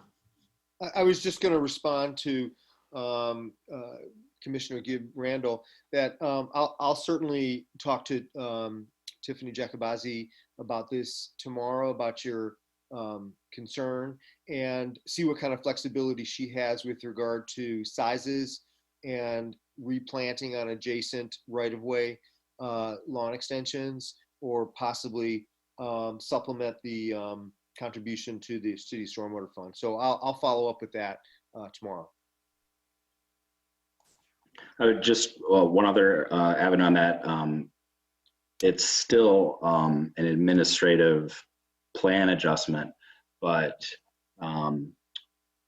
just changing plant material in a mitigation plan can be approved administratively if there's a species, if there's a need to adjust species or something like that. So again, it's an administrative site plan. It would not come to planning commission. It would be something that would just occur at our department and working with Tiffany. But that's another sort of relief valve. If for some reason they can't find that, they could come and say, hey, we haven't been able to find these species. We'd like to propose something different. We would have that ability to consider that and approve. And it may be that you all chose the smaller species because of size constraints or overhead lines or, whatever too. So that's all part of, how you would make that decision. But yeah, again, like I think I'm glad that you all, that this is all happening and that the reckoning is happening, but I just want to make sure that there's kind of plans in place for alternates if things just don't work out in terms of the marketplace. Commissioner Woods. I just wanted to say that in terms of the possibility of other street trees being damaged in that area or any other area of the city, I would probably feel more comfortable if citizens would take pictures and certainly call the city to let us know when things like that are happening, because since we're talking about possibly, mitigation and things like that, I just think it's important, probably even legally, for the city to be able to actually document, which trucks did it. And it sounds like there's more than just the development work going on over there in that area. But I just think it's always probably good to sort of document, where the damage is occurring and who did it. Further discussion? Looks like we are ready for a vote. Mr. Leonard, if you can do the roll call, please.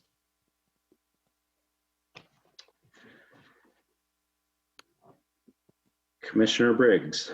Yes. Commissioner Mills, Yes. Commissioner Milstein, Yes. Commissioner Randall, Yes. Commissioner Ackerman, Yes. Commissioner Sorbet, Yes. Commissioner Abrams, Yes. Commissioner Hammerschmidt, Yes. Commissioner Woods. Yes. It is approved. Thank you. Great. Thank you, everyone. Thank you. All right, moving on to audience participation. This is an opportunity for persons to speak for up to 3 minutes about any matter. If you are interested in speaking at this time, please call the meeting with the information provided and press *9 to raise your hand to indicate your desire to speak. City staff will select callers using the last 3 digits of your phone number. You'll hear an automated announcement that the host is allowing you to speak. So please call the number and press *9 to raise your hand.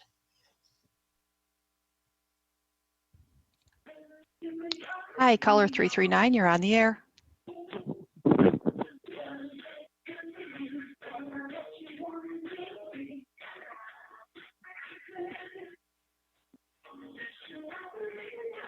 Caller 339, would you like to speak to the commission?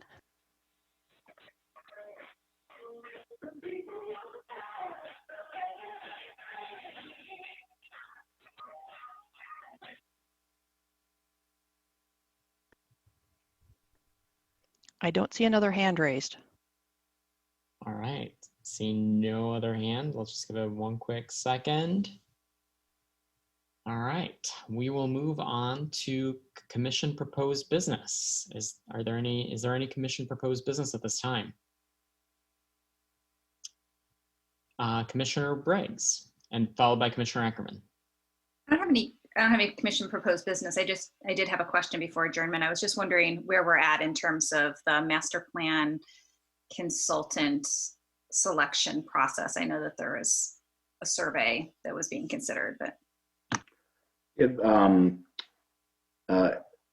The proposed contract consultant, it's sort of the same status as I think the last update. The proposed consultant was in contract was presented to City Council late last year. The City Council had some additional questions and suggested potentially a working session, particularly with some of the resident volunteers that had participated with the city in selecting and recommending that consultant. Some of those citizen representatives have expressed that they're not participating in that any further. So we have shared that information. I think that we have they raised a lot of great comments that were, I think, either in a more refined way added into the proposed scope of the contract that was previously presented. Some additional questions do remain. I have forwarded that sort of a couple of options to the Community Services Administrator and the Interim City Administrator. I would just have to presume, given everything else that's going on, it hasn't elevated to making the determination about what the next steps are with that. But with any luck, that question will be answered in the coming months. Commissioner Ackerman. Thank you, Mr. Chair. 2 topics. One I failed to comment on in council update just because I had forgotten that our last planning commission meeting had been canceled. But I wanted to give you an update on transit supported development. It had been my intention to bring forward a resolution to City Council giving us some clear direction and demonstrating buy-in from City Council on the topic of the T1 that we had been discussing and was the subject of a public hearing of ours in the fall. Council, with very limited debate, voted to table it until the stay-at-home order was lifted, but it's kind of unclear what those next steps may look like. So I would leave it to kind of the body, maybe the chair, vice chair, or the ORC to decide whether or not they want to keep taking that on. We don't have any clear direction either way right now. It's in a limbo and it is still on our work plan. So I would leave it to the body to decide if you want to continue to work on it. I don't think that there are any parliamentary issues with that, but totally up to the body. Give you the space to make that decision, and happy to talk offline as well. The other one was with respect to accessory dwelling units. Mr. Leonard brought to my attention that when we updated the Unified Development Code, there was a scrivener's error that omitted a zoning district for ADUs to be permitted within, meaning that there's a zoning district left off the maps. And so unfortunately, it wasn't caught in time. Or actually, Mr. Leonard, do you want to walk through the process and maybe explain what we might attempt to rectify that error? Yeah, sure. When the accessory dwelling unit ordinance was originally amended in 2016, it was put in place at that time, at the time of adoption, in all the R1 districts and also in the R2A district. The intention at the R2A inclusion, I think, generally was that we do have some lots in the city that don't meet the minimum lot size in the R2A districts to actually fully allow a duplex. This would be an opportunity for those to provide a ADU if you were a single family property still exceeding the minimum lot size requirements, still meeting all the other requirements of ADUs. So that was enacted. When the UDC was adopted, that R2A district was left off inadvertently. After that adoption of the UDC, the City Council did direct staff and the Planning Commission to look at a wide variety of potential ways to modify the accessory dwelling unit ordinance to potentially consider more realization of it. So you as the commission worked on a series of amendments. At that time, that zoning district was actually included in a wider recommendation of actually expanding it to potentially other zoning districts as well. The City Council ultimately rejected those proposed amendments. And so my position on this is that while perhaps lost in some of the crossfire of some of that back and forth of amendments, the council has now taken sort of a very specific action not to expand the zoning districts by which accessory dwelling units are approved. And so it loses a bit of that scrivener's error in my lens, as Commissioner Ackerman has indicated. So is that the background helpful at all? Yeah, right. And what I would hope that the body would consider would be simply queuing up a simple ordinance amendment to re-add that zoning district, which was the original intent of the ordinance in 2016. It would go through our normal process, but hopefully it would be pretty straightforward of inserting some P's into our UDC table and moving on with our lives. So just wanted to insert that as well. Commissioner Briggs.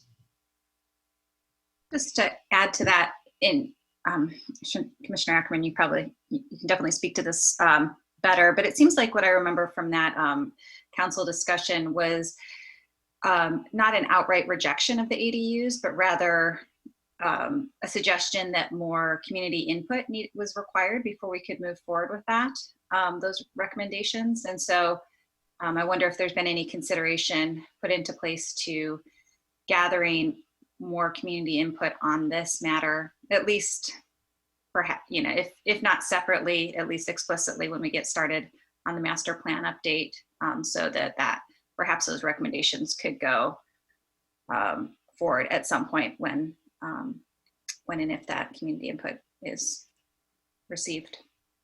Yeah, absolutely. I think that's a great idea. Obviously, community engagement comes with costs associated and staff time, and to the degree that I think some colleagues would be satisfied, that can be, a 5-figure sum, which doesn't get thrown around lightly. So I like your idea of rolling it into the master plan budget.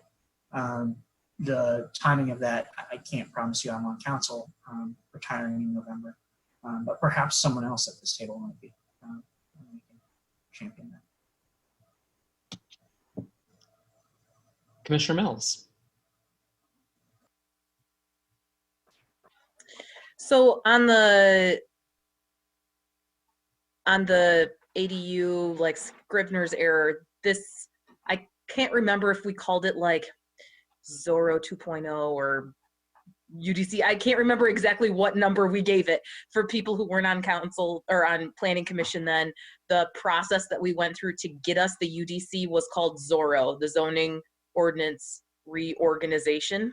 And we knew that there would be things that fell through the cracks, like that were just not translated appropriately. And we went through one batch of those already.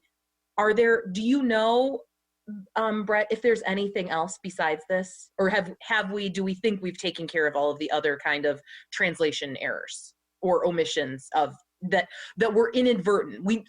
So just for everybody's like sake this was something that was like started well before I got on planning commission 5 years ago and like took for a while.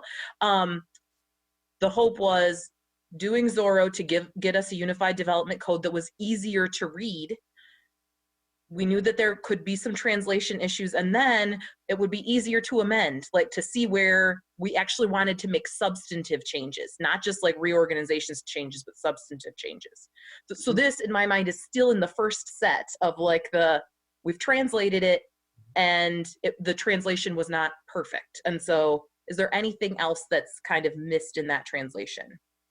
I don't know off the top of my head. I'd probably want to go back to my team and specifically City Planner DeLeo, who I've sort of tasked with being a bit of the manager of all those amendments so we can make sure we're keeping track of them. We've made a lot of those sort of 2.0 corrections. We've done a fair amount of amending to the UDC since it was adopted. And I don't know that we have been necessarily always waiting to package those sort of, Scrivener kind of changes. Sometimes they've been packaged with other changes to similar sections, for example. I'm just, some of the examples that we have addressed since that time, for example, you recall we made a clarification to parks donation, that if you donate a parkland as part of a development, you can still calculate that in any sort of density calculations. I think we had an area height and placement adjustment to one of our mixed use tables. So we have made a series of those corrections.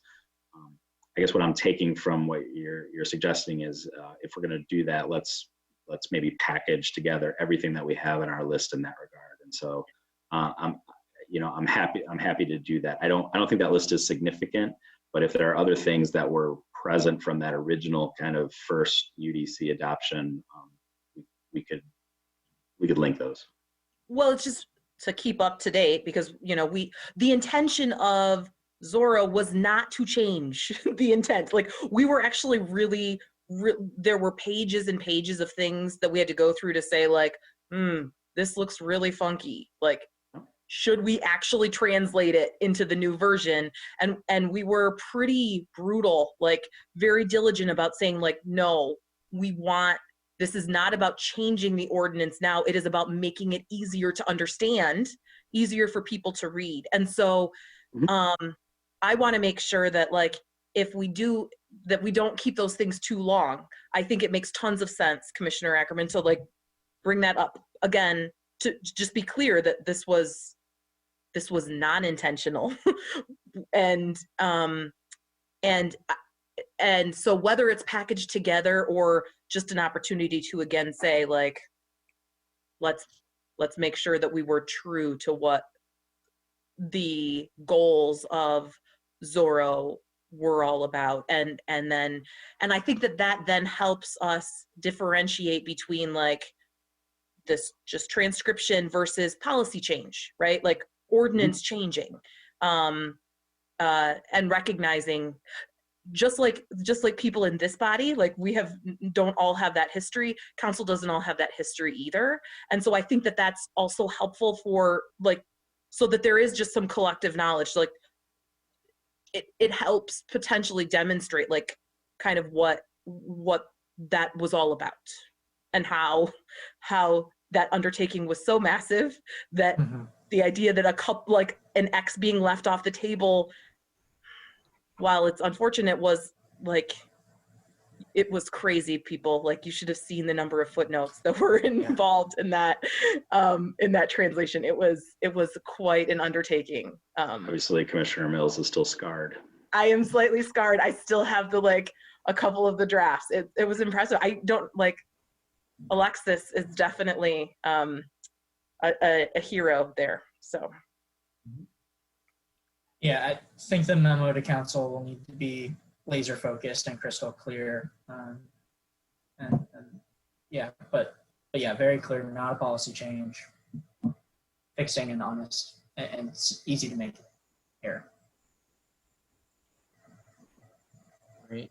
All right. I am in favor of continuing to push T1. I think it's important, and I think whether it's now or later, I think it's something that we should continue working on, since we've already spent, as far as I can remember, we've spent 2 working sessions on it. I think we have a decent framework around it. So I would like to continue working on that as much as our work plan will allow for it to be worked on. I'd like to keep pushing that forward as much as we possibly can. So if it requires, obviously it'll require additional working sessions, but I do want to keep that moving forward personally. I don't know if anyone's strongly opposed to it, but I think we should continue that conversation with T1 zoning.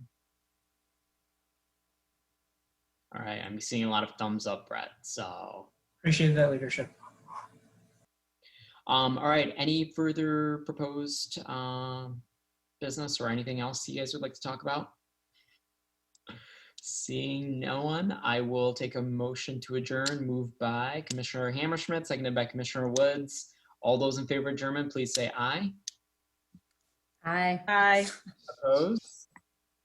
All right, we are adjourned. Thank you. Have a great night. Take care, everyone. Stay safe.